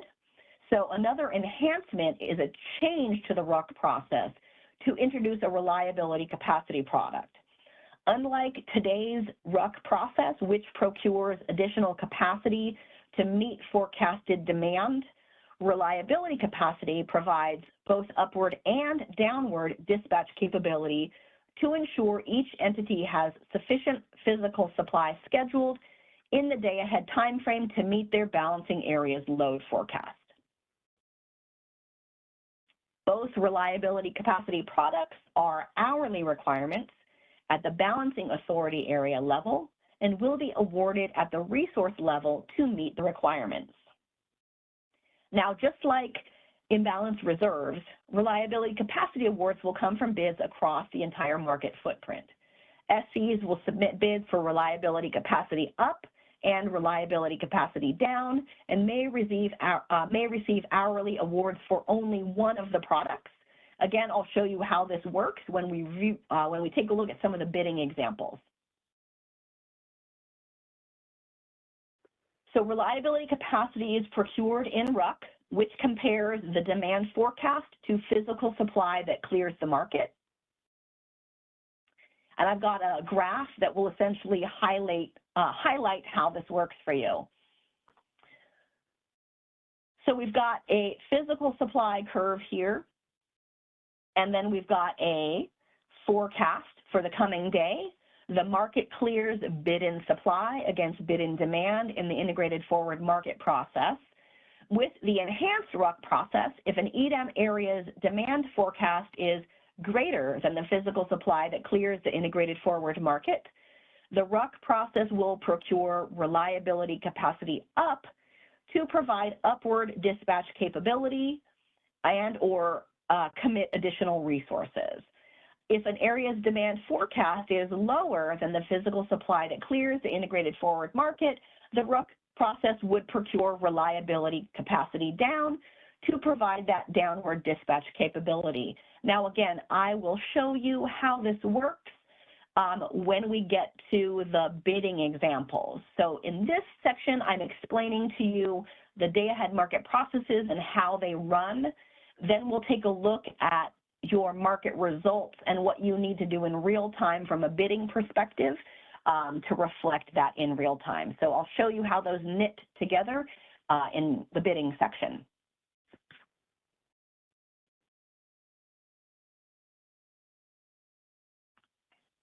Another thing that I wanted to share, when we're talking after the day-ahead market processes are run, the day-ahead results get published at about 1300 and you receive your market awards, if you're the scheduling coordinator that we're talking to. So the day-ahead awards can be for energy, for ancillary services. Again, they're self-provided for non-CAISO EDAM BAA, or imbalance reserves or reliability capacity. Changes that occur post-day-ahead and pre-real-time may trigger redispatch in the real-time market. Redispatch could occur for several reasons, such as outages, either on the generation side or the transmission side. They could occur because of forecast changes, either the demand forecast or the forecast of the resource's output, or for transmission sales that occur after the day-ahead market closes and before real-time is opening. I also put together a slide intended to compare ancillary services because one of the things that I have found is when we describe the imbalance reserve product, often I hear people say, okay, what's the difference between that and ancillary services? So this table is meant to be a high-level explanation of the three different things that we're talking about to hopefully help you put it in context. So ancillary services, the goal is to maintain greater reliability through frequency regulation and spinning and non-spinning reserves. In the CAISO BA, we procure these in both day-ahead and real-time through the market. For an EDAM BA, this will be self-provided in the day-ahead market based on parameters that are submitted by the EDAM balancing area. Again, when we show you the cyber changes, I'll show you the screen where those get input. And the 1, 2, 3, 4, the last four sections of the table, I will let you read on your own, but I'm really gonna highlight the purpose and the market timing here. So imbalance reserves, the goal of that is to address net load uncertainty and real-time ramping needs that are not covered by the hourly day-ahead schedules. They're procured in day-ahead and they're co-optimized with energy and ancillary services. Again, ancillary service optimization occurs in the CAISO BA. And then for reliability capacity, this ensures sufficient physical supply to meet the differences between cleared supply and net load forecast procured in day-ahead via the enhanced residual unit commitment process. Again, you'll see the rest of you can review the rest of the columns at your leisure when you review the slides, but I wanted to point out at a high level the purpose of each of the products and the difference between them. Some things to keep in mind when we're going, when we're leaving this EDAM processes section is we have the market engine, which runs the security constrained unit commitment process. This methodology, the goal of that is to maximize economic efficiency, relieve network congestion, and consider physical constraints to achieve least cost, resource commitment, and scheduling across the full 24 hours of the trade date. Now, a resource gets awarded in day-ahead, and those awards have a must-offer obligation to submit bids for energy in real time to cover the range of market awards.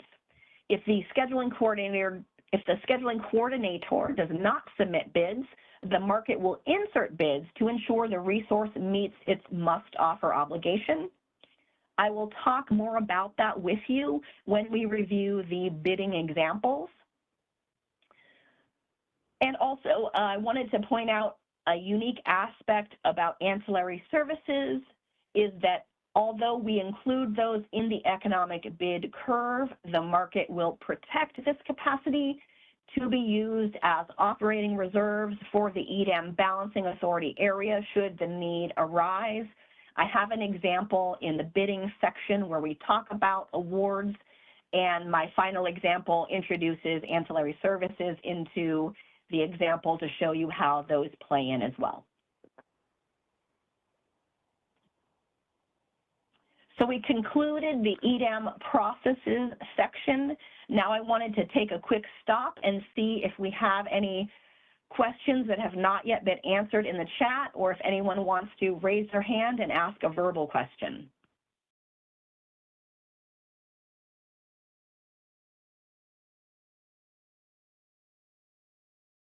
Rada, as of right now, all of our chat questions have been answered. A special thanks to Michael Martin. He's been knocking them out, so thank you very much. So if anybody has questions, you can go check those out. There was a question earlier about the chat, just asking if these chat questions will be included in a follow-up email, and so I told them we'd be capturing these and share. So, but I don't see any hands raised right now. Yeah, thank you for that. I think what we'll do with the chat to make sure that that gets preserved for folks is we'll post it next to the presentation so that you can see the Q&A, so you don't have to worry about receiving an email and finding that. So yes, we'll definitely capture that and kind of clean up the Q&A and post that out within a couple of days. I think there's been some good dialogue back and forth, and so we'll definitely do that. I do want to, at this point, just take a very short intermission in the session. So I'm going to take a quick 5-minute break. It's 10:40. If you can come back at 10:45, we will continue on. Frankly, I just need to go get some more water. It's been a lot of talking. So put us on pause for 5 minutes and we'll be right back. I'm going to go ahead and pause the recording.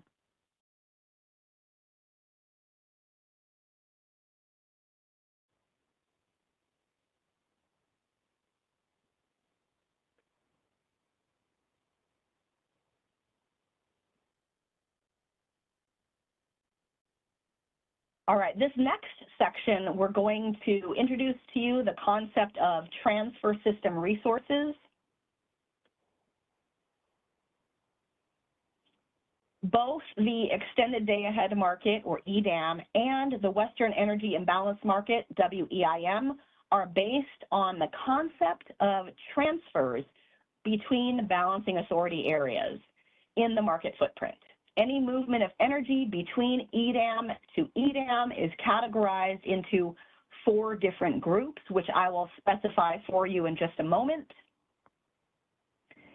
Each BAA is kept in balance separately with a power balance constraint that allows for an optimal net transfer that is either positive for export or negative for import. I just see a note there in the chat about the sound. Can someone confirm whether or not you're able to hear me clearly? It's sounding fine on my side, but if anybody else is choppy, let me know. And if it is choppy, sometimes you need to maybe just log out and log back in, and that can clear up some of those sounds. Okay, thank you. I'm seeing a lot of thumbs up and a lot of indication that it's clear. So if you're having issues, maybe hang up and call back in. I think that will fix the problem. So thanks for confirming that you're able to hear me, folks. All right, so I mentioned that each BA is kept in balance separately with a power balance constraint that is either positive for export or negative for import. I wanted to take a moment here to dive into that concept for just a second. A power balance constraint is a crucial concept in energy markets, especially when you're managing transfers of energy between balancing authority areas. Essentially, the power balance constraint makes sure that the total generation of electricity matches the total demand.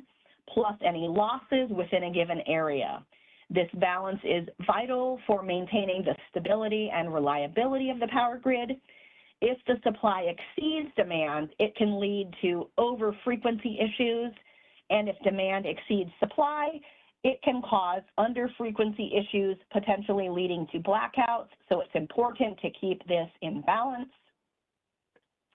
I also wanted to point out another nuance. We're going to be talking about transfer system resources, or TSRs.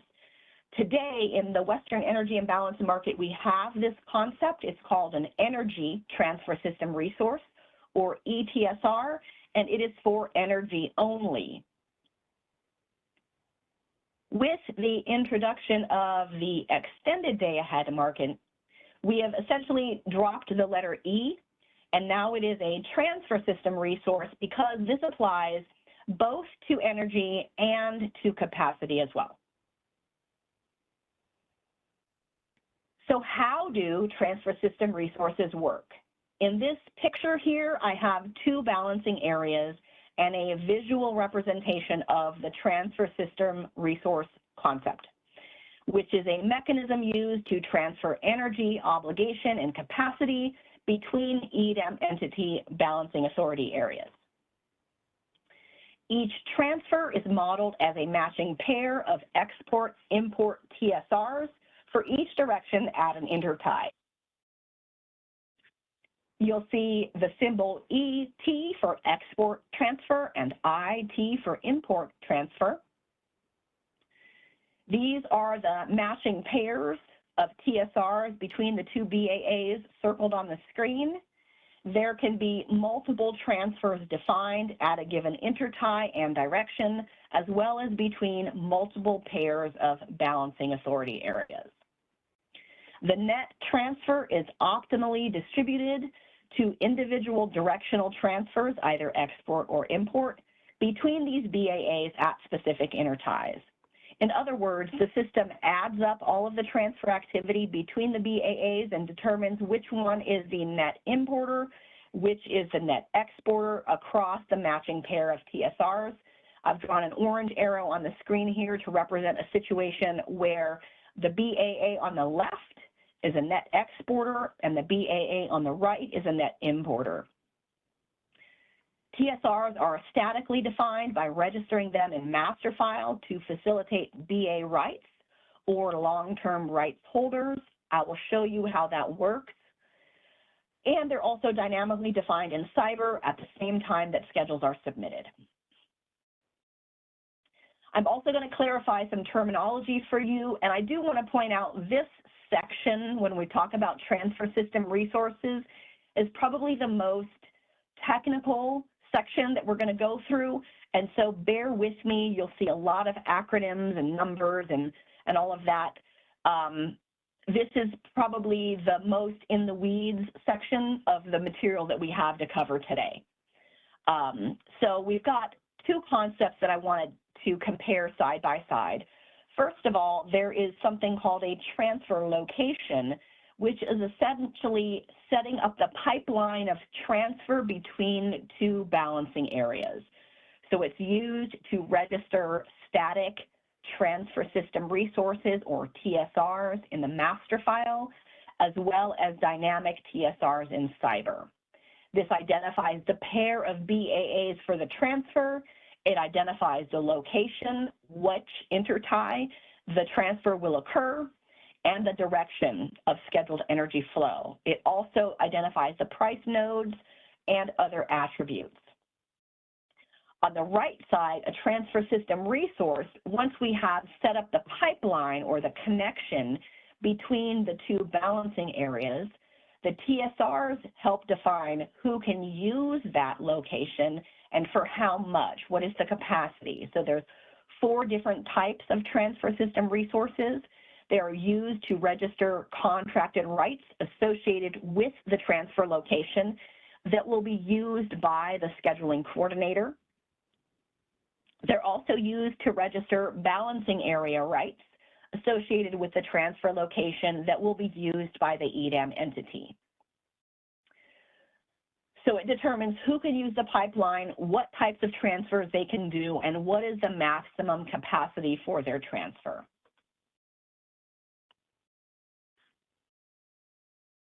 There are 4 different types of transfer system resources, type 1, 2, 3, and 4.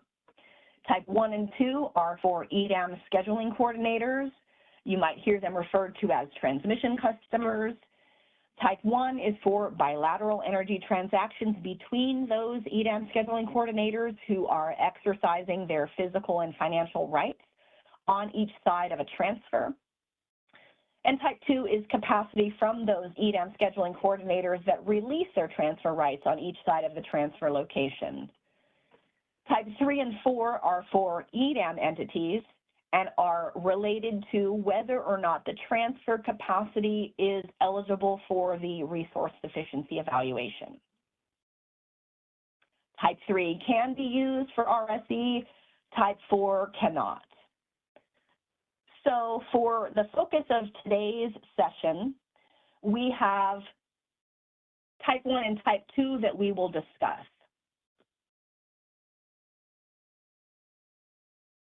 Oops, give me a second. My screen just did something a little funny here. And my screen went away. Pausing here for just a moment.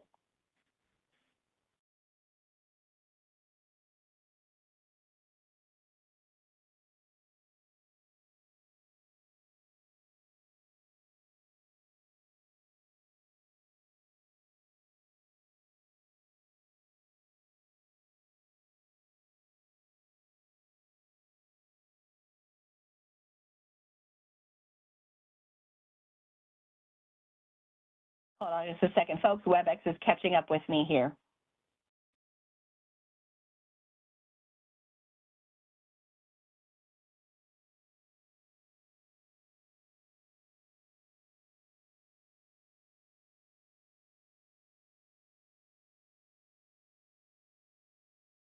All right, I think we're back in business. I've resumed the recording, and let me get to where we were, and then we'll take the raised hand here, okay?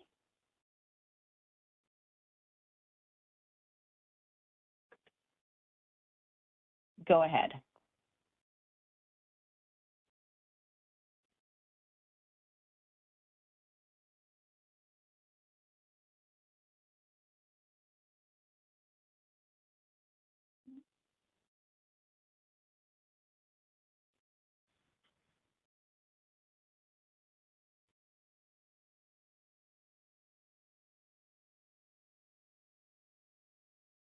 It looks like we unmuted them and then it got muted again, or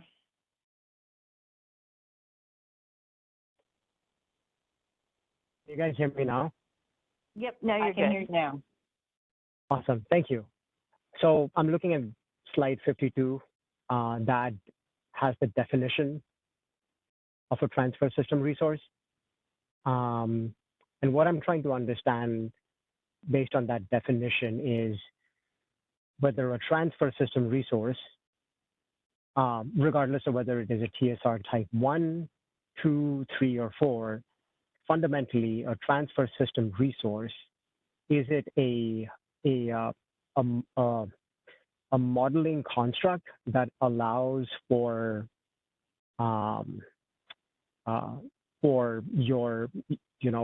your model to as you mentioned above, each transfer has to be modeled as a pair of matching export-import TSRs. So based on that understanding, are TSRs basically a modeling construct that have a certain number of attributes associated with them so that they can be successfully defined in the master file and or cyber? Yes, that is correct. And I'll show you when we'll talk through the different types, we'll show you how they work. And I also, when we go over the master file software application changes, I'll show how the registration process occurs and screenshots of some of that as well. So we'll show you a table here coming up in just a moment that kind of compares attributes. But yes, essentially it's to allow a TSR to be reflected in master file and then used. And then there's also some ways where they're set up dynamically in Cyber, and we'll talk about how that works as well. So I have a couple of slides coming up that will take you through that concept. Okay, thank you. And then on slide 53, where it explains a transfer location, is a transfer location the same as an EDAM internal entity? And if not, then what is the difference between a transfer location and an EDAM internal entity? The transfer location essentially gets set up and registered specifically to connect with another transfer location. So you can have an EDAM intertie and a TSR set up between both entities at that location. Each one of them will have both an import and an export transfer location at that intertie. So it's a way to identify those in the system and also set up in master file. Like I said, there's a screen where I'll show you the example of how the form looks out when you're setting up all of these, and maybe that'll help you. There's also a page that shows you the definition and the elements for a transfer location that we track versus the elements that we track for a transfer system resource. I think when you see those examples, you'll be able to get some clarity in that area. Okay, thank you. Yeah, sure thing. All right, so let's move through, let's get into these examples so that you can see what we're talking about. One of the first things that I wanted to show you is this table that compares the attributes, the rules, and the applicable market results for all 4 of the transfer types. And I'm not going to necessarily read each individual line here to you, but I did want to show you that this is essentially for each type of TSR that gets set up, it has unique attributes. So there's an identifier to indicate the to and from balancing authority area. There are the IDs associated with who is using them, whether it's an EDAM scheduling coordinator or an EDAM entity. There is the identification of a transfer location, the type of TSR, whether or not it's eligible for resource sufficiency evaluation,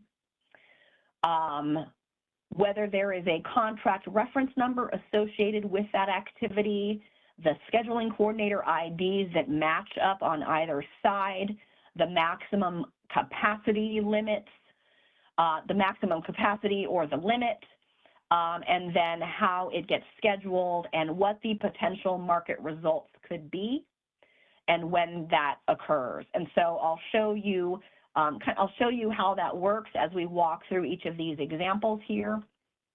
And again, you'll have this table for your reference to refer back to. If we're talking about a transfer system resource type 1 for bilateral energy transactions, type 1 TSRs are set up for EDAM scheduling coordinators who are exercising their physical and financial transmission rights on each side of a transfer. So these get registered in the master file by the EDAM entity, or there is a way that a scheduling coordinator can define this in Cyber for the trading day, and we'll talk about that in just a second.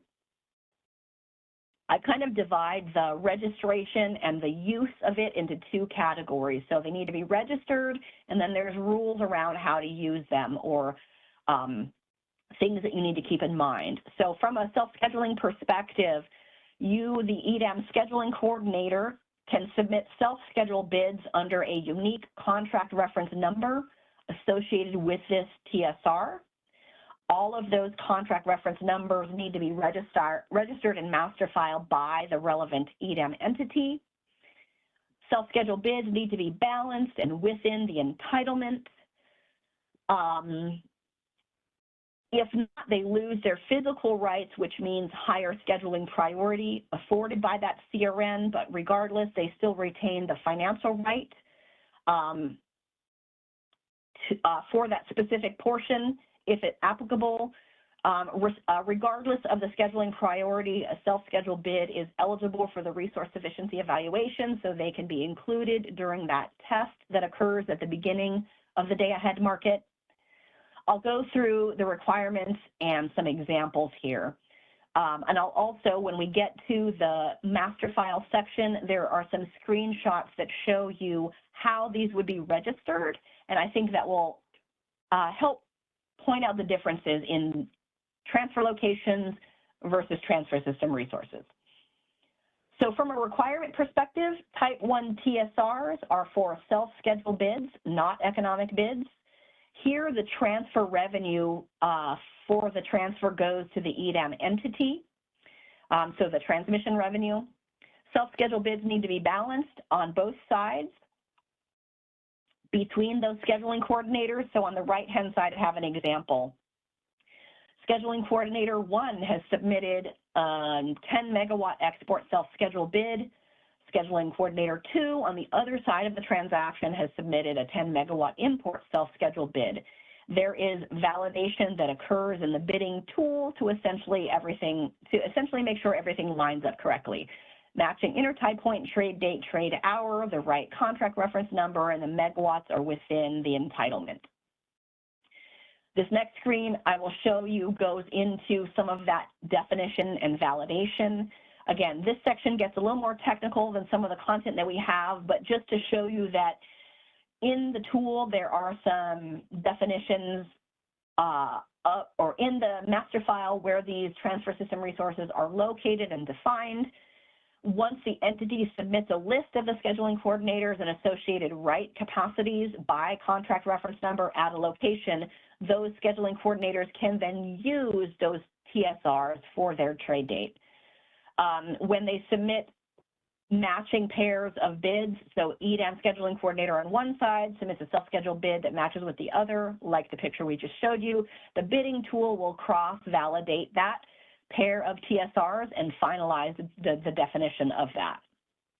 There are some requirements. So a Type 1 TSR bid must include an energy self-schedule that does not exceed the maximum capacity. If the EDAM entity derates the capacity for 9 a.m., the cyber tool will automatically reduce the self-scheduled bid to reflect the updated capacity. Cyber may also adjust the self-scheduled bid to match a lower value submitted for the matching TSR. Okay, what next?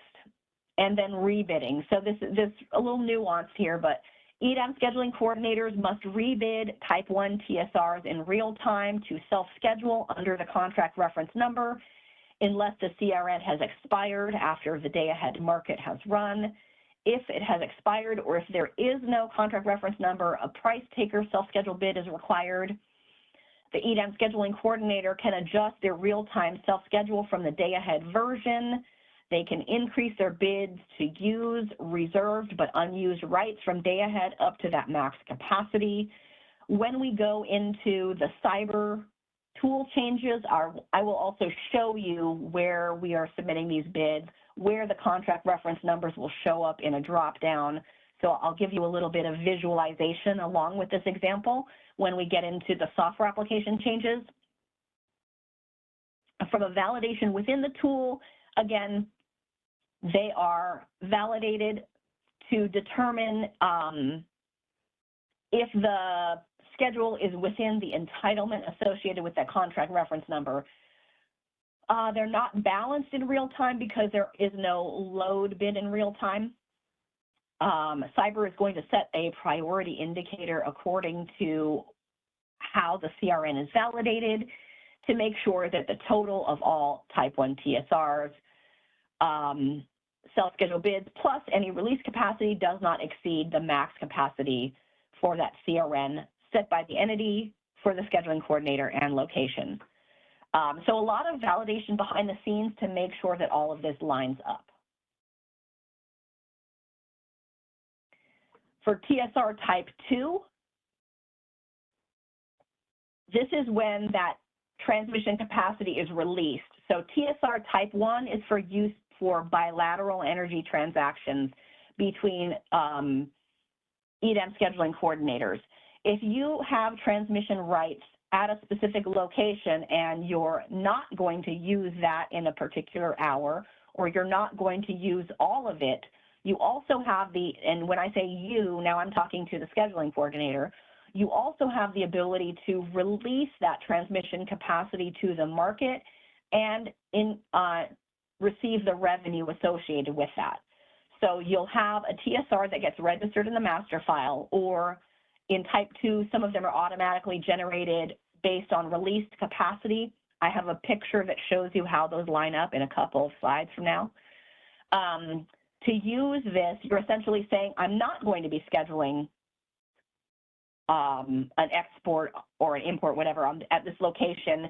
So instead, I'm going to release rights on the TSR, and I'm eligible to receive 50% of the transfer revenue unless you already have a different ratio split that's been specified in the master file.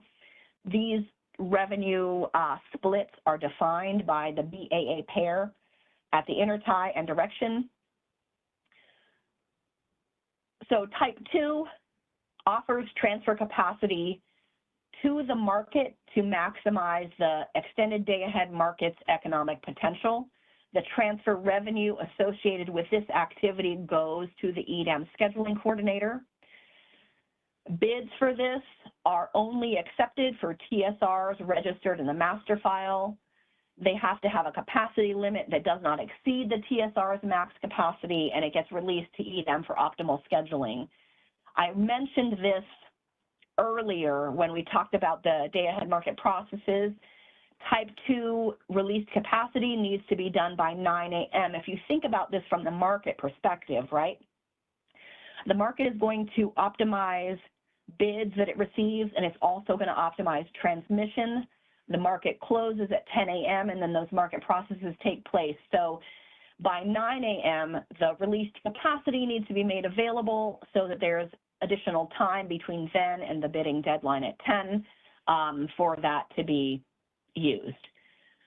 The submissions of type 2 TSR release are via API and are auto matched at 9 in the morning, and you'll see the results of the match in Cyber. I'll show you a picture of how the calculation takes place or how things get matched up. This screen also shares the elements of the API that get submitted. So there's an ID and a location, a trading day and hour, the reference number, and the capacity that's being released. We're going to walk you through a little bit of the matching that's taking place. So at 9, Cyber matches released capacity across the intertie and defines type 2 TSR pairs for each trade hour. You will see these matched pairs in Cyber. They will be listed on your screen. And from a revenue perspective, the EDAM scheduling coordinators are eligible to receive 50% of the transfer revenue, again, unless there's already a different revenue split that's been defined in the master file. So this is the picture that I was talking about where I said, I'll show you how things get lined up. So in this image, I've got a balancing area, BAA, A and B, and a number of different scheduling coordinators. They are releasing transfer capacity at specific locations and hours for a megawatt quantity. This matching that the Cyber bidding tool does automatically takes a look at each TSR pair and matches up the values to what both sides of the, essentially across both sides of the transaction or equation.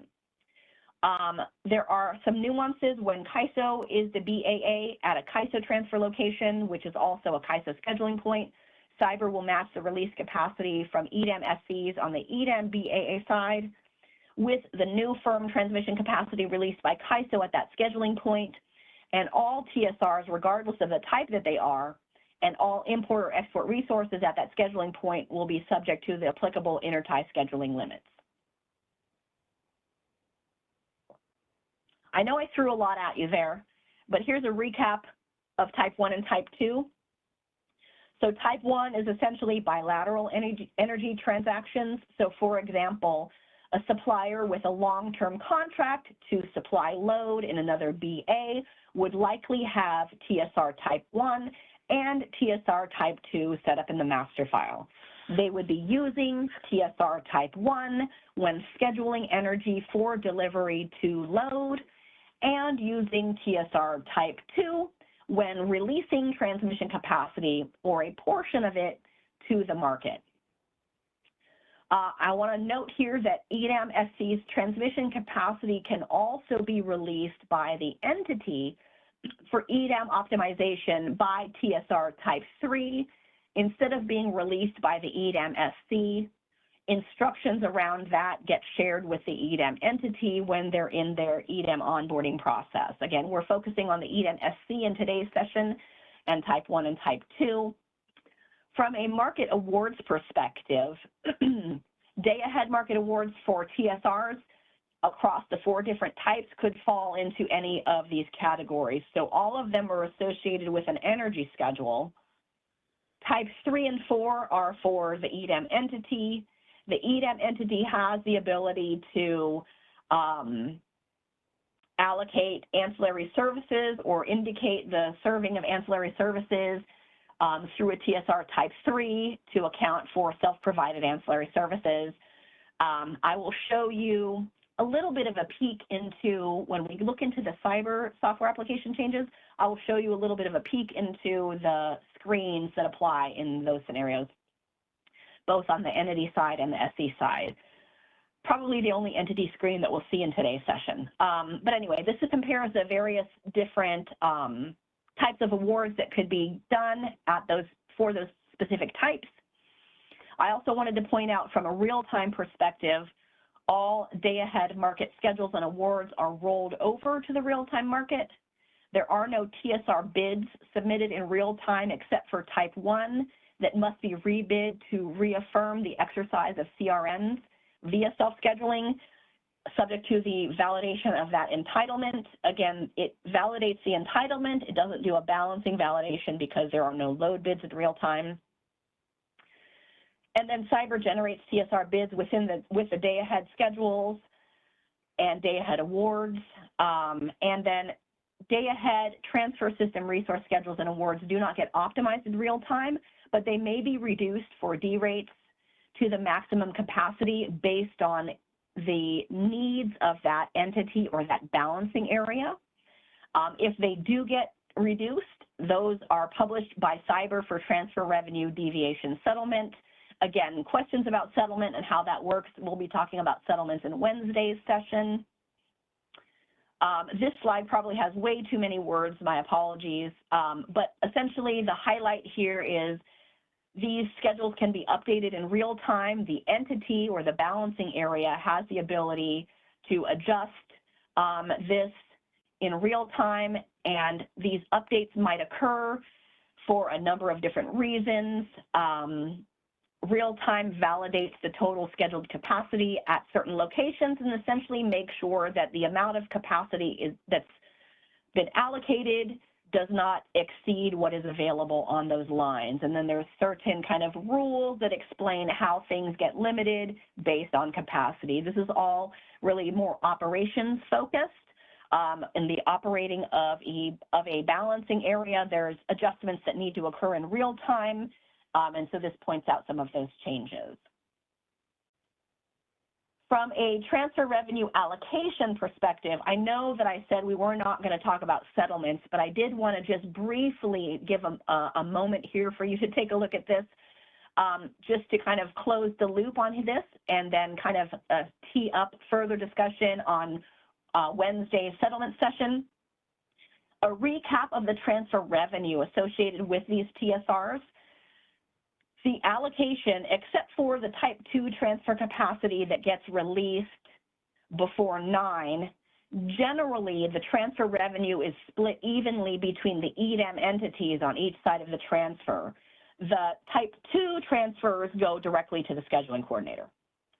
if there is a custom revenue split, if it's different than the default 50-50, that gets defined in master file at the BAA pair, intertie, direction, and that whatever that ratio is for that revenue sharing split overrides the default of 50-50. Each EDAM entity is responsible for distributing its share of the transfer revenue to its EDAM scheduling coordinators in accordance with their own OAT. So in the CAISO BAA, our sub-allocation is defined in the EDAM ISO BAA Participation Rules Initiative. You will learn more about that sub-allocation in the settlements session. I just wanted to kind of point you in that direction for that. So tune in on Wednesday when Heidi will take us through the settlements-related impacts of these three initiatives. Again, each BA determines how they're going to distribute the revenue. We will explain the CAISO BA's way of doing that on Wednesday. And then here is a good opportunity to pause for some examples. I did want to see, I'm sure there's been a number of questions back and forth in the chat. If there's anything that needs to be addressed or if there's any additional questions related to transfer system resources, we'll take that on before we get to the bidding examples. We do have a hand raised and we have a few questions that we are working on the back end, but we haven't gotten our answers yet. So I don't know if you want to address them here or if you want us to follow up behind the scenes. You know, I'm looking at the time and I think it'd probably be good for the research on the written questions to continue and happen kind of as running commentary. So yeah, I'll leave that to you guys so we can get through all of the slides here. If anyone had any burning questions they could not wait to answer in the chat and want to ask them verbally, you're also welcome to do that. I don't know if the hands are, do we have hands raised? We do have a hand raised from Rohan. All right, go ahead.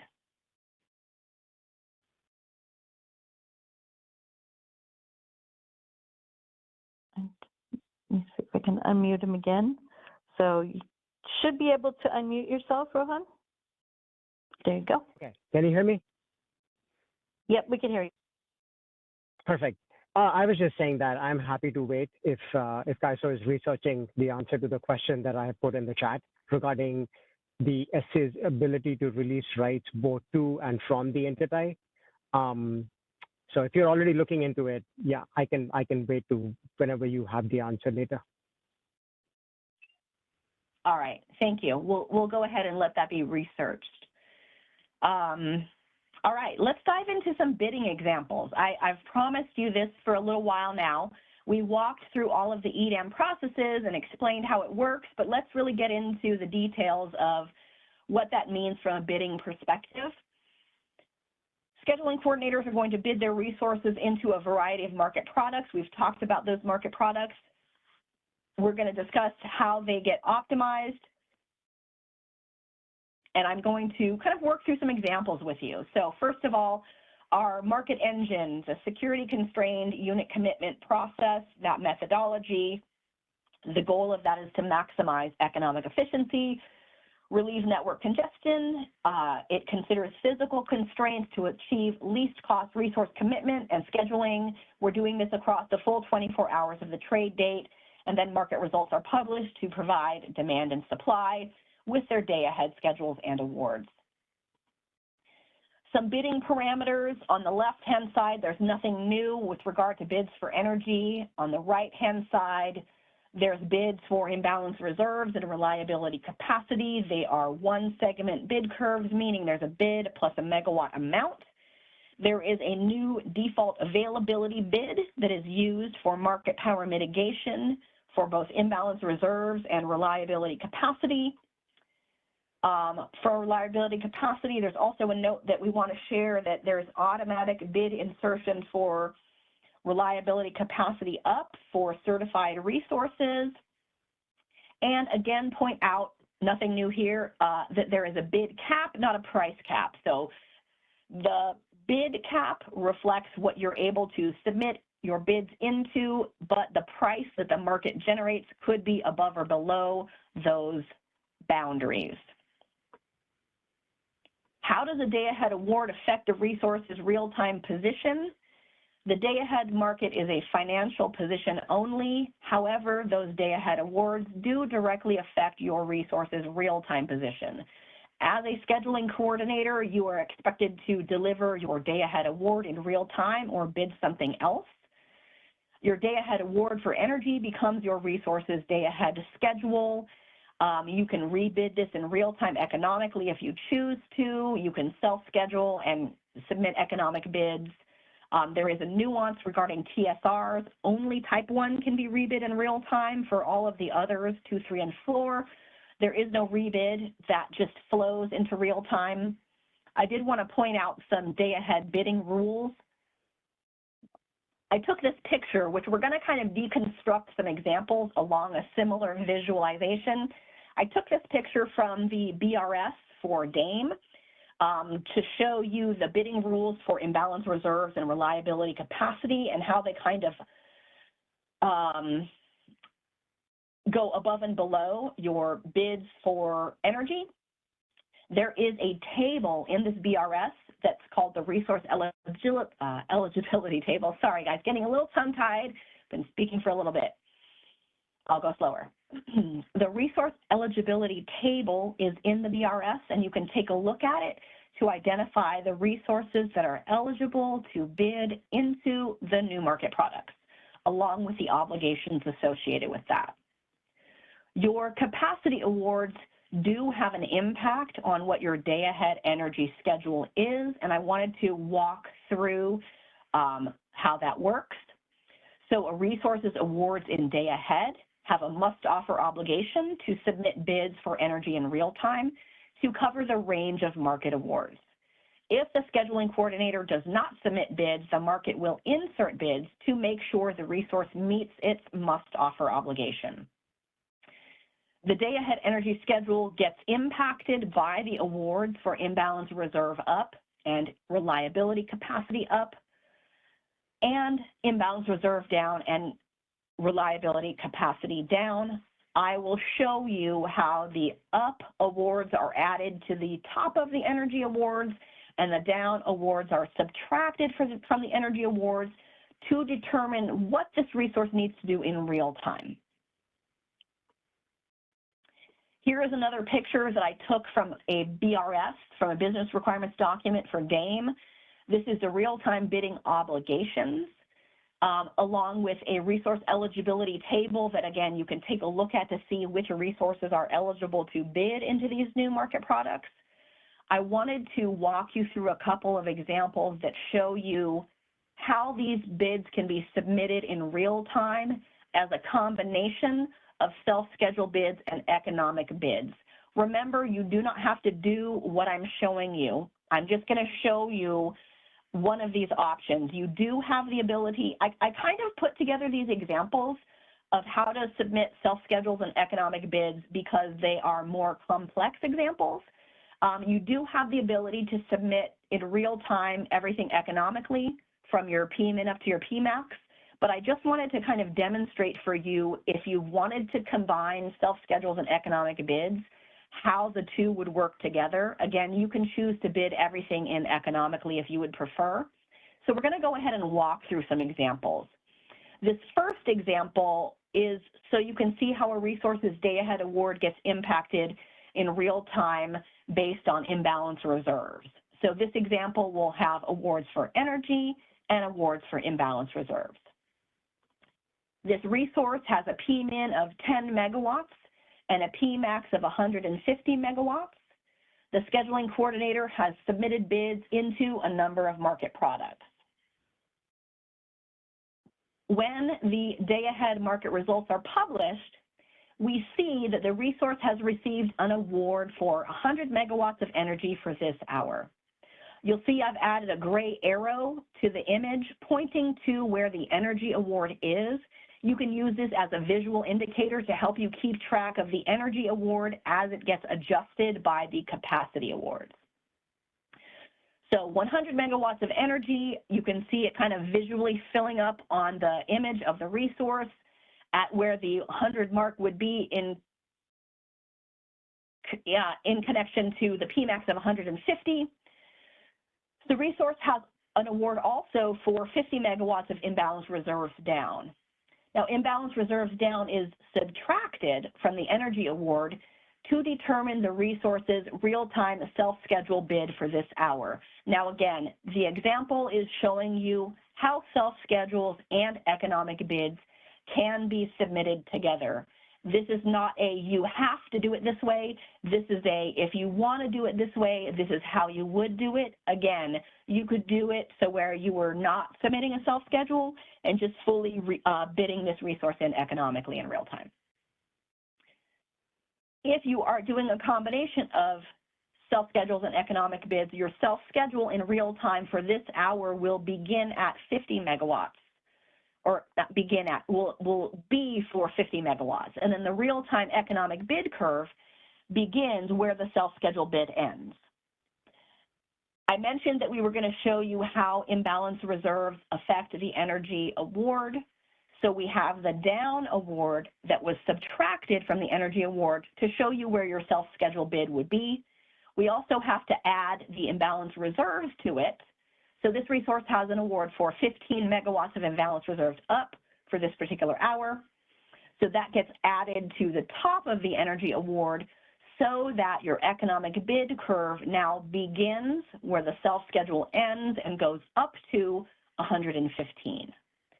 With this combination of self-schedule bids and economic bids, this resource has met its real-time must-offer obligation.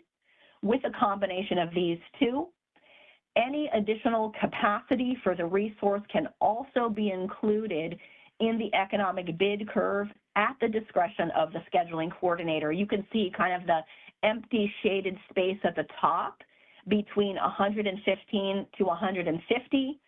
Your day-ahead awards indicate that you have a real-time must-offer obligation that goes up to 115. That is what you must offer. If you choose to, you can offer above that up to the full capacity of your resource. So that was an example that just showed energy and imbalance reserves. I'm also going to walk through how we would add reliability capacity to that example. So let's take a look at the results for the same resource in a different hour. In this next hour, the resource has received an award for 100 megawatts of energy. Again, we've got a gray arrow that's going to show you where that lines up with for tracking purposes. The resource also has an award for 50 megawatts of imbalance reserve down. That gets subtracted from the energy award to indicate what that self-schedule bid for this hour would be. Now we have imbalance reserves up that get added to the top, and reliability capacity up that gets added to the energy bid amount as well, to the megawatt quantity, to indicate now in this example, the economic bid curve would need to go up to 135. So self-schedule bid of 50 to reflect that the energy award of 100 minus the imbalance reserve down of 50 equals a self-schedule bid of 50. And then you add all of the up awards on top of what the energy award was to get where your economic bid curve needs to top out at in order to meet your real-time must-offer obligation. Again, you can bid above the 135 if you choose to at the discretion of the scheduling coordinator. And then finally, we've got an example that shows you how ancillary services play into the mix. And I know that I've seen a bunch of questions fly into the chat. I wanted to go through these 3 examples, and then if there's nothing else, we will take a look at those and see if we can dive into and answer some of those for you. So this example, I'm going to switch gears here and take a look at a different resource. This example includes awards for energy, imbalanced reserves, reliability capacity, and also ancillary services. So this resource has a PMIN of 10 megawatts and a PMax of 160 megawatts. The scheduling coordinator is going to submit bids into a number of market products in day ahead. And when those day ahead market results are published, we see that the resource has an award for 85 megawatts of energy for this particular hour. Again, the gray arrow is pointing to the energy award, so you can keep track of it as it gets adjusted by the capacity awards. The resource also has an award for 15 megawatts of imbalance reserve up. Imbalance reserve up gets added to the energy award to be included in the resource's real-time economic bid curve. The resource also has an award for 35 megawatts of imbalance reserve down and 10 megawatts of reliability capacity down, which are both subtracted from the energy award. I also, again, want to point out for any hour, resources will only receive awards for one type of reliability capacity, either up or down, but not both. So the imbalanced reserves and reliability capacity down subtract from the energy award to figure out where the resource's real-time self-schedule is for this hour. That puts us at 40 megawatts. And then finally, we also want to show you how ancillary services play into this equation. So ancillary services are also added to the energy award to be included in the resource's real-time economic bid curve. A unique aspect of ancillary services is that although they are included in the economic bid curve, the market will protect this capacity to be used as operating reserves for the EDAM balancing authority area should the need arise. So the real-time economic bid curve begins where the self-schedule ends and covers the remaining megawatts from the awards for energy, imbalance reserve up, and ancillary services. The resource has met its real-time must-offer obligation by submitting a combination of a self-schedule and economic bid curve. Again, you don't have to do it this way. You could fully bid this in economically if you choose to, and you could also go over and above the 110 megawatts that I'm using in this example. At your discretion, you can go up to the full capacity of your resource in real time, but the point we're illustrating is that this is what you have to do to meet your real-time must-offer obligation is you need to bid this resource in up to 110, either with an economic bid curve or a combination of self-schedules and economic bids. I know that was a lot, so let's take a pause here and see what questions we have that need to be addressed. Heidi, if you can help me out and let me know what we've got pending, that would be great. Yes, we're still working on a few of the others. There was one thing I want to point out, thanks for the clarification on the self-schedule requirement versus economic bidding. So that was helpful. And then we're still working on some answers for some of the other questions, but one did come in, and Alan, you might need to remind me which one of the examples, but it said in this example, if the resource sold 150 megawatts of RA capacity, it no longer has a must-offer obligation up to 150 megawatts in real time. Is that correct? I think I should add a caveat that my examples that I've shown here are not for resource adequacy resources, so I don't have an example that shows you how RA plays into the mix. That's a good point. I did not create an example that keeps track of your RA obligation, and so the examples are not reflecting an RA contract. That's something I did not include in the example, and so it shouldn't, you should not infer that it applies to RA based on what I've indicated. And one more question. Emmy likes the pictures, but is there an example that includes regulation up and down?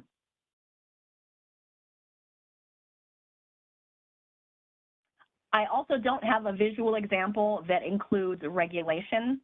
I'm not sure if there is a difference with that. If there is a difference that should be pointed out, then I think if maybe one of my SMEs on the call would be able to help with that, to add that level of clarity.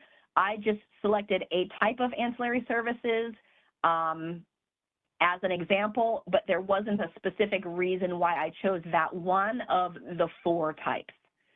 I don't know if that helps, but I just picked one and went with it in that example. Is there anything that is different related to regulation that should be pointed out or that we want to share with folks at this time? For our SMEs, you can either put that in the chat to respond to Radha, or you can raise your hand and I will unmute you. Awesome. Thanks, Heidi.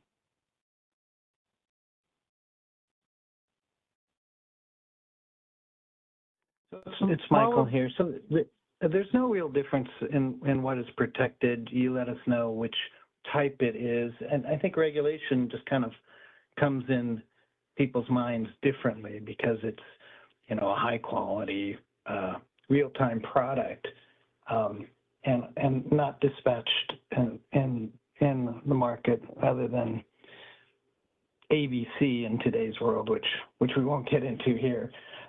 It doesn't overlap anything else. Also, I saw another. It doesn't overlap any other AS product. Perfect. Thank you, Hope that Michael. helps. Sure. We do have one more question. Isn't the self-scheduled bid volume telling the ISO that the generator doesn't want or can't dispatch below that self-scheduled volume? Is this ISO created rule appropriate even if the resource is still willing to ramp down in real time?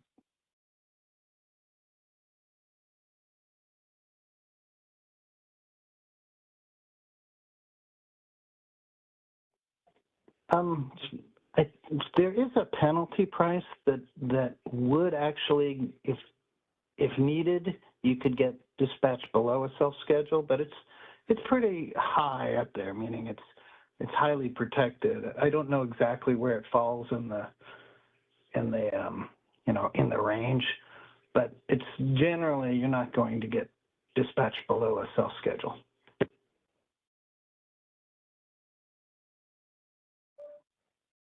Great, thanks, Michael. That's it that I see for chat right now, and no hands raised. Radha. Thank you, Heidi. I appreciate all your help.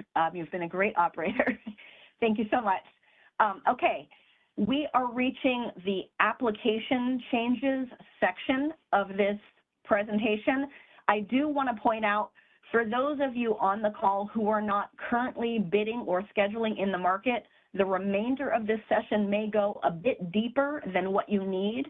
You're welcome to stay on and listen in, but here's what we'll be covering next. I'm going to show you how to update resource information in the master file database.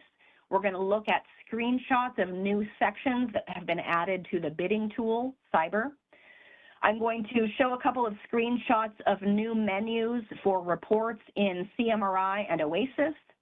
And we're going to talk about logistics for participating in the upcoming market simulation activity. I also want to point out that the software application changes discussed in this training session are related to EDAM scheduling coordinator activity. So what I mean by that is changes to balancing area specific applications that are used by EDAM entities. That information is addressed as part of the individual EDAM entity onboarding efforts and are not included in today's session, except for the one picture that I show you in Cyber, where I will show you where the balancing area identifies their ancillary services requirements. I feel like that's a great context to show in conversation since we've been talking about self-provision of ancillary services. So I am going to show you a quick screenshot in Cyber about that. So again, up ahead is application changes and then market simulation information. From an application perspective, how is the EDAM participation model different than WEIM? We have resource information that is stored in the master file. In the Western Energy Imbalance Market, there's two participation models. Resources are modeled as either participating resources. That means you submit economic bids and the market dispatches that resource in real time. You use two applications, BSAP, Base Schedule Aggregation Portal, and the Cyber Bidding Tool. Non-participating resources are in the balancing area. They submit base schedules of their output, essentially a schedule of how that resource is going to operate for the day, but they do not get economically dispatched, and they are only using that base schedule aggregation portal tool. In EDAM, there is just one participation model. All resources are required to be participating resources, even if they will only submit self-schedule bids. Both economic bids and self-schedule bids are submitted through the cyber application. Today, there is already a process to convert non-participating resources to participating resources. I have a link in the reference section to that. Going forward in EDAM, once you are an EDAM entity and have joined and EDAM has been activated, there will be no more use of the base schedule aggregation portal for EDAM entities. A little bit more about WEIM non-participating resources. Again, this is all related to master file changes. All non-participating resources must be converted to participating resources. Here we're talking about those resources that are flagged in master file as WEIM non-participating. So there is a column that's titled Energy Imbalance Market Participating Flag, and it's either yes or no. For everyone that has that as no, that's the resources that we're referring to. We're not talking about behind the meter or rooftop solar or things like that. Just these non-participating resources that are in master file flagged as no, not participating in EIM. There's some documentation that gets submitted to convert non-participating resources to participating resources. It's an existing process. The resource ID for the resource remains the same.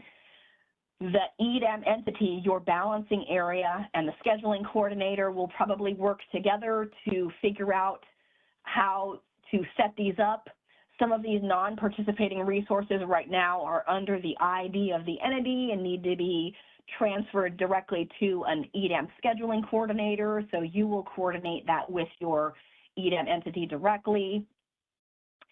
I've shared a screenshot here. You can see a bunch of fields highlighted in yellow. This is a screenshot of the generator resource data template that's posted on the release planning page. This is the document that contains all of the new fields that we are adding to master file for these new market products. All of the changes are highlighted in yellow. I also want to note, so there's the reliability capacity and the imbalance reserves, and you can see a bunch of columns where it says certified for this, certified for that. I wanted to point out that there's no certification process for that. Some resources are eligible to provide the products, some are not. There is a list of eligible resources in the BRS for DAME. The ISO's master file team will complete all of these fields that are noted as field is not modifiable. So balance reserves up or down, reliability capacity up or down. The ISO master file team will be filling that out to indicate whether or not those resources are eligible for those market products. For the RSE certification field, the field at the very top line that is marked as, I think, line 66, that is filled out by the EDAM entity. There are instructions in the template that's placed on the release planning page on how to fill out this master file.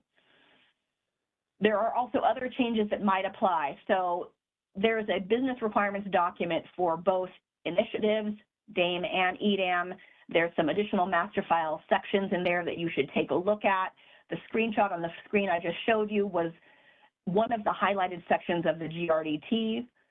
the generator resource data template that shows the new fields. There are also other new fields that are not seen in that image, such as the fields that track the regulation area for greenhouse gas regulation. So those may be some fields that you need to update as well. I also mentioned that when we talk about transfer locations, I would show you the difference in registering the location versus the resource. So there is a template that is used today to define the interchange definitions. We are combining that with the transfer system resource template so that once an entity joins EDAM, it only needs to maintain one template. There's new fields added to the master file to determine these transfer resources between EDAM areas and also support contracting rights and day-ahead transfers. So in the interest of time, I'm not going to read off every individual column to you, but I will say this comes from that document that we're referring to. There's transfer locations that get registered in master file. There's all of these different attributes that track the transfer location. Again, these are set up by the EDAM entity. Here is an example of what that transfer location worksheet looks like. So you can see an example of how they are registered. There's also, again, this right here is on the definitions tab. I just brought it up here for clarity. So this is the transfer location portion. There's also, you can see there's other tabs for this worksheet. Transfer system resources get identified and lined up with contract reference numbers. These two pages show you all of the different fields that are tracked, and this screen shows you an example of the worksheet that has sample data for the transfer system resource. So the location sets up the pipeline, and the TSR sets up the who can use it and for how much capacity at that location. There's also a cross-validation that takes place. Essentially, our master file team does a manual review to make sure everything lines up appropriately along these connection points, the resource ID, the SCID, the location, the type, the capacity. Everything gets validated and also verified as we go through market simulation and parallel operations. So our master file team is working diligently with the EDAM entities to get this information set up appropriately. There's also the registration of the existing transmission contracts. So these long-term contracts get registered in the master file as well. The goal is to provide details related to a contract reference number so that we can identify the scheduling coordinator that owns the rights, what type of contract, which identifies the scheduling priority, and then the amount of megawatts associated with that contract. The EDAM scheduling coordinator will reference that contract reference number when they're submitting schedules within Cyber. I will show you in a moment when we get to the Cyber section where that gets put in. So contracts get registered in master file. Again, the EDAM entity is the one that fills out all of this information. So for all of you CAISO BA folks, the CAISO does this. For all of your EDAM entity folks, the CAISO, we probably already have a lot of this information for you with our transmission ownership rights and ETCs, but if there's anything that needs to be set up, we will be doing that. The EDAM entities directly will be working with our master file team to set up this information about their scheduling coordinators so that you can see, for example, this is how the contract reference numbers get set up in the system. And I know that I'm going kind of fast, but I'm actually going to go through all of the application changes so that we can take a look at what they are. I want to get into some of the Cyber screens, and then we'll see if we have time at the end for any follow-up questions. I know you can look at the slides later, but I want to at least talk through each one of them with you, and then we can address the questions in the chat as we're able. So those were the changes related to master files and new fields, and also registering existing transmission contracts, setting up those transfer system resources. Now we're going to take a look at Cyber TSRs can also be defined in cyber, but those definitions only persist for the trading day. So it has to be redefined in cyber every day if needed until it gets registered in a master file. The EDAM entity can submit in cyber a TSR definition to indicate a D rate on the registered maximum capacity. So the context behind that is resource information gets updated in master file. It takes a number of business days to get that activated. There may be times where that capacity needs to be limited for operational reasons, or maybe a line is been derated. And so some of that capacity needs to be adjusted. Therefore, there is a way to do that in cyber so that the market has accurate information to use for optimization. I mentioned the cyber bidding tool.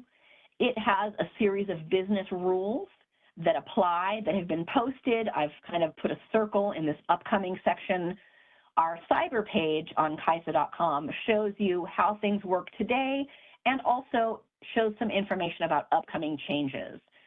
So the existing business rules have been posted along with the upcoming changes based on DAME and EDAM.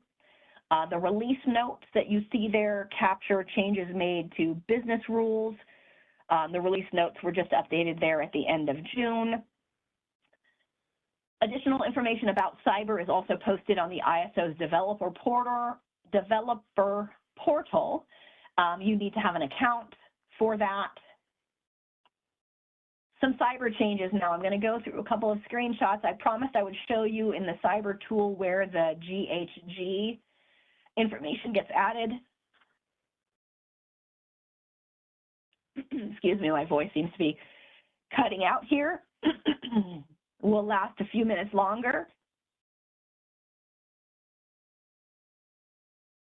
So this screen is a mock-up of the GHG bid section. There's a new field you can see there on the far right for GHG area. In our map stage environment, it still has a GHG California supply field. That field is going to be removed, so I've indicated that for you. So the GHG bids will be submitted, the bid adder will be submitted on this hourly tab to reflect those GHG regulation costs. Currently, that would be for the state of Washington or California.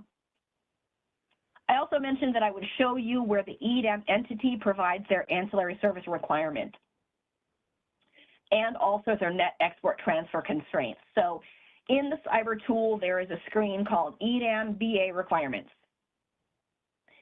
This is the screen that the EDAM entity BA will use to indicate their ancillary services requirements and net export transfer constraints for each hour of the trade date. I wanted also to remind you that the self-provision of ancillary services requirement is for the EDAM BAs that are non-CAISO. So this is where in cyber they will input their AS requirements, and then the self-provided ancillary services for those EDAM non-CAISO BAs will be used and submitted by scheduling coordinators and used to meet those requirements. So this is the screen that those scheduling coordinators would be using to indicate their self-provision of ancillary services. At the top, I put a circle around the 4 different types of ancillary services. There's regulation up and down, spinning and non-spinning reserves. And then for reference, I just selected one, which was ancillary services spinning reserves, and showed you how they would indicate self-providing spinning reserves across a series of hours for a specific resource. Again, there's 4 different types of ancillary services that you can see up here at the top in different columns. I picked one of them to show you an example. The screens for all of the others look similar to this.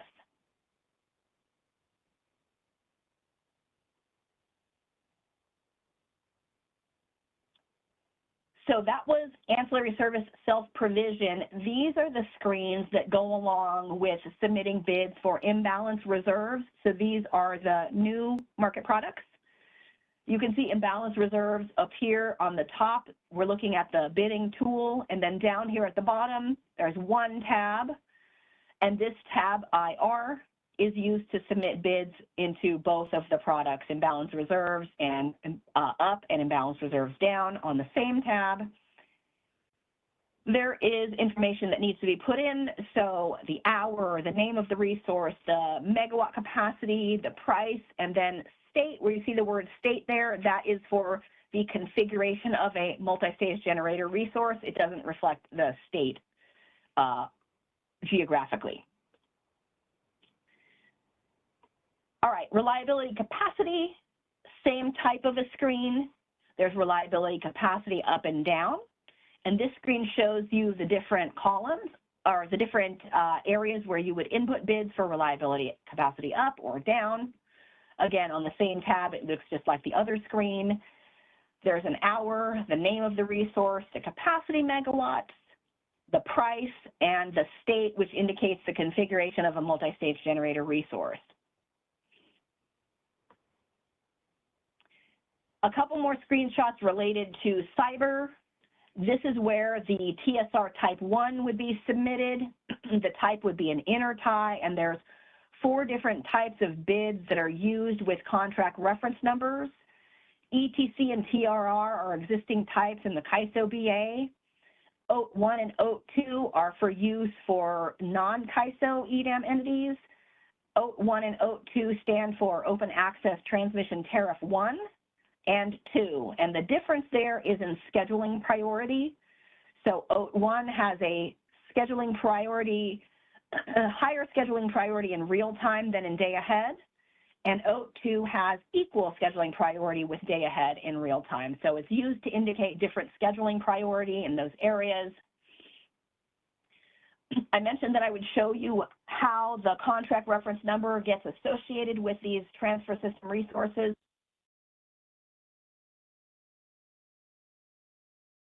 So you can see over here on the bottom right of the screen, I've put a circle around new row, a circle in the shape of a square. You would use the drop down here. It shows you the available contract reference number. If there is none, you will see the word none there, as shown in the example. You would indicate the self-schedule megawatts and indicate the hours that it was associated with. For the other types of TSRs, for releasing transfer capacity, it's the same type of a bid. In the context of cyber, I do want to point out that the word bid means you're providing data to the system. So an economic bid, a self-scheduled bid, a bid to release transfer capacity. All of this activity is seen on the bids tab. So you will submit an inter-tie bid to release transfer capacity for all of those TSR types 2, 3, or 4. And it looks like this on this screen, transfer capacity limit, where you would see the TSR and then indicate the amount of capacity being released for each hour. There are some messages that you'll receive in the cyber tool. This is an example of what today's rules look like with ETC and TOR. You'll also see similar rules for transfer system resource CRNs. Those new rules are already posted in the cyber rules document, and you can take a look at the rules associated with those transfer system resource contract reference numbers. They're already available today in the 12.3.1 changes. All right, CMRI changes. I wanted to point out a couple of differences related to CMRI. Customer markets results interface is for our customers to receive their private market information. And so on the left is a picture of production CMRI and all of the reports that are on the day ahead tab. And on the right is the map stage environment, and I'm just going to magnify this so we can see it a little better. This is the map stage environment that shows all of the new EDAM reports. I'll scroll over just a bit so we can see the titles there. So this is 1, 2, 3, 4, 5, 7 different new EDAM reports that are in CMRI. For those of you who have access to the market simulation environment, you can take a look at these various reports. Here, I'm just pointing out the difference in the two, the day-ahead menu and in production versus what's coming in the future with EDAM. I also wanted to point out that today in CMRI, there is a tab that's called Energy Imbalance Market, and in tomorrow's world, that is going to change to external entities. And today, the Energy Imbalance Market tab has a set of reports. In tomorrow's world, the External Entities tab will have two menus, and the EIM Transfer menu is going to have some new EDAM reports, which I'll zoom in on real fast down here. These two new reports here at the bottom. And then a brand new menu. All of these are new. A brand new menu called Extended Day Ahead Market that will have all of these different reports available for you to take a look at.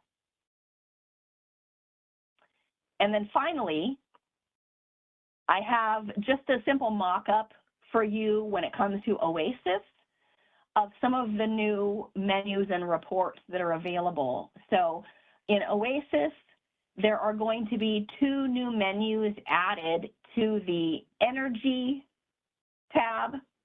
OASIS, again, is our public application, so everyone has access to this. I took a screenshot of the production OASIS, and then I cobbled in a couple of items to put together a mock-up of what the new menu will look like when EDAM is activated. So there will be an imbalance reserve menu that shows you all of these imbalance reserve reports, and then an EDAM menu that shows you all of these EDAM reports. And I also wanted to point out for the CAISO BA population that EDAM Net Export Transfer Constraint Input Parameters report also applies with regard to the EDAM ISO BAA participation rules. So that report is applicable to you as well.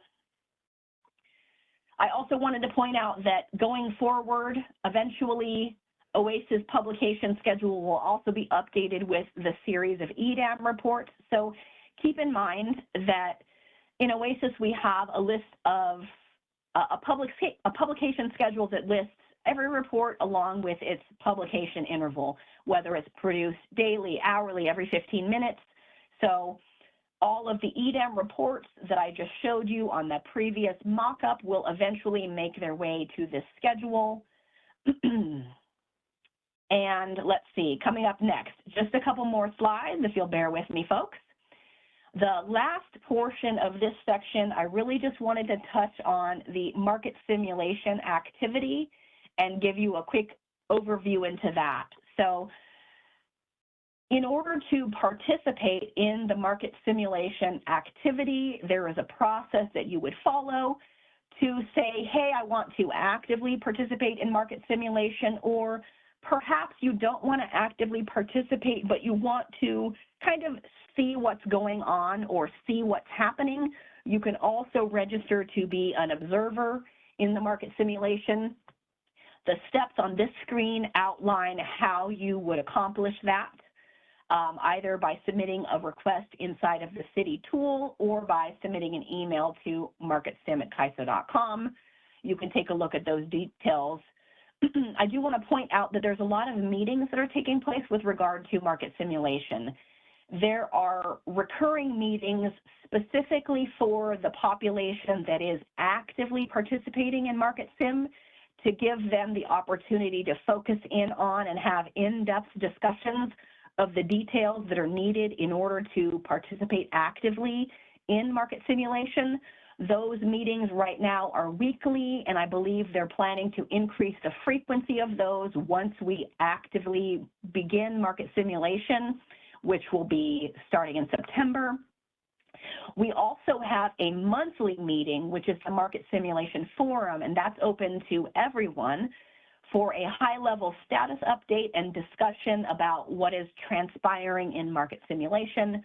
The meeting schedules for both of these types of meetings are on the kaiso.com calendar. I also have a couple of slides that just tee up at a high level information that you can dive deeper into. So the market simulation scenarios for DAME have 4 different scenarios that they're going to be going into based on the new imbalance reserves and reliability capacity products. I've included a link to the actual scenarios so that you can dive deep into what is going to be happening in each one of these scenarios. And then finally closing it out with the market simulation scenarios for EDAM. On this page, you will see a lot of acronyms. You will see that given more explanation when you take a look at the actual scenario that's listed. There's 15 different scenarios at this point that they're going to be going through for structured scenarios for EDAM. And so I invite you to connect with those various forums, either the public forum or the active participation, based on your desires to participate in market simulation. And now we finally reached this wrap-up section. So I have a quick wrap-up, and then I see Stuart has a hand up, has been so patient. So I'll get to you in just a moment here, Stuart. We're wrapping up what is happening next. I did want to point out, I have pointed you to a couple of different things, and we've explained a couple of different things in today's session, which if you look up in the tariff or the business practice manual, you might see some discrepancies between what I just told you and what's posted on CAISO.com. For example, I explained how there will be a distinct difference in the energy cost for different balancing areas. But if you were to look that up today, you see that it'll talk about a system-wide energy component. So there's some changes in what I've told you today versus what is posted as the there's some changes in what I've told you will occur in the future as compared to our posted documentation that explains how things work today. So I ask you to refer to the release planning page that contains all of the detailed information in the business requirements documents about what is coming soon with these changes. I do want to point out to you is that we've just recently posted some draft BPM language to the release planning page. There is BPM language for DAME that you can take a look at under the heading of DAME Business Practice Manuals. Tomorrow there will be a call about the Settlements BPM Attachment F, EDAM access charge rates. So that documentation is located on the release planning page under the heading of Settlements Release Technical Documents.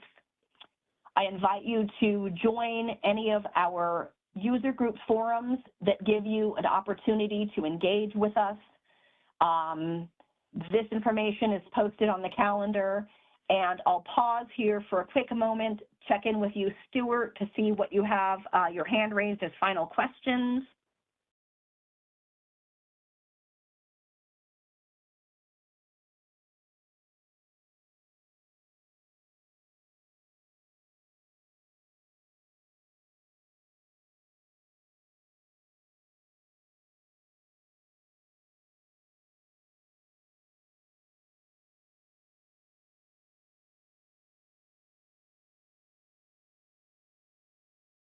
If you want to, we've sent you a request. There we go. You should be able to unmute the line.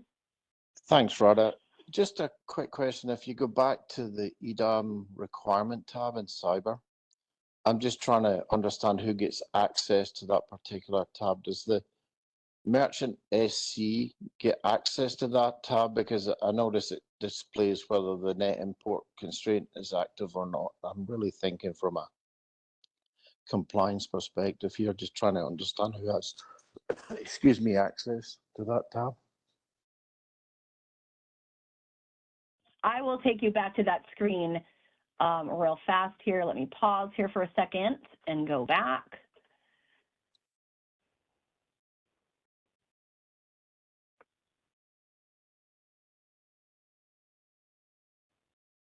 I think we're here.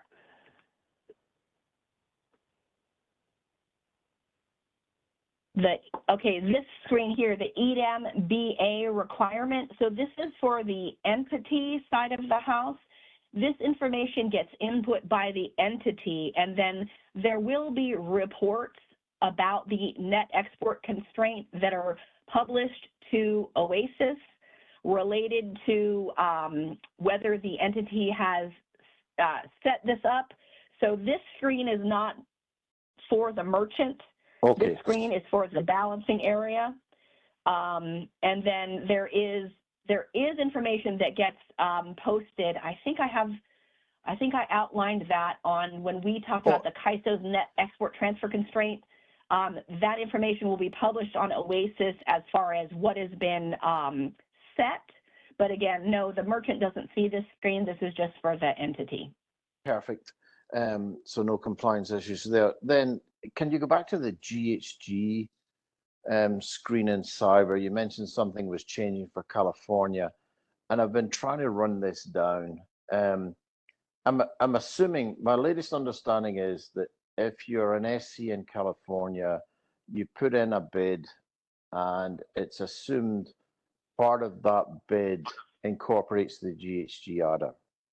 That's my understanding. Now, if I wanted to bid into Washington, I had the opportunity to increase that bid to maybe reflect a slightly different GHG compliance cost. I'm also trying to understand, I can increase it, but can I also decrease the bid into Washington? And you may not have the answer right now, but that's one I'd like to track down. Thanks, Stuart. I'm wondering if we can possibly, let me see if I can find Wendell, who might be able to shed some light on this in the call. Wendell, I've sent you a request to unmute your line if you're listening in here still. And if not, Stuart, then we can see if we can loop back around with you. I may have lost my SME as I've gone over. No worries, Rhoda. Yes, no worries. Thank you. Okay.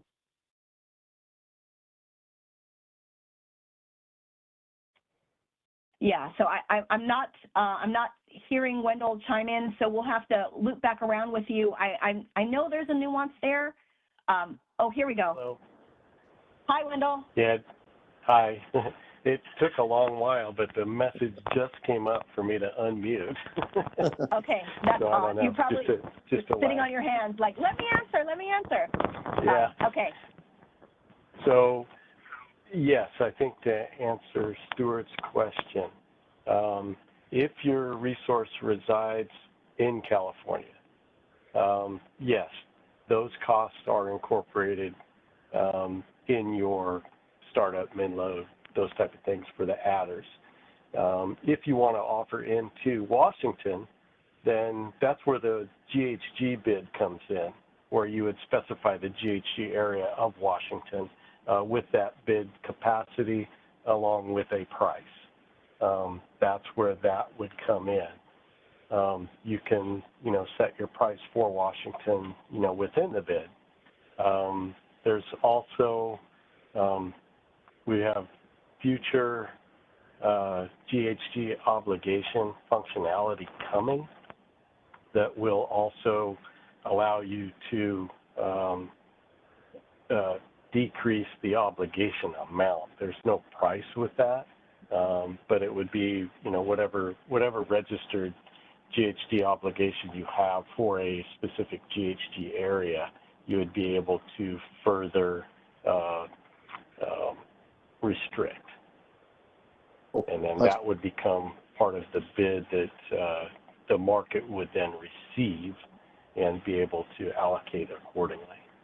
Perfect. So if I'm a California resource and I'm looking to bid into Washington, I can make that bid higher or lower relative to my California bid specifically for Washington. Yes. Perfect, then. Thank you. Yeah. That answers the question. Thank you both. Well.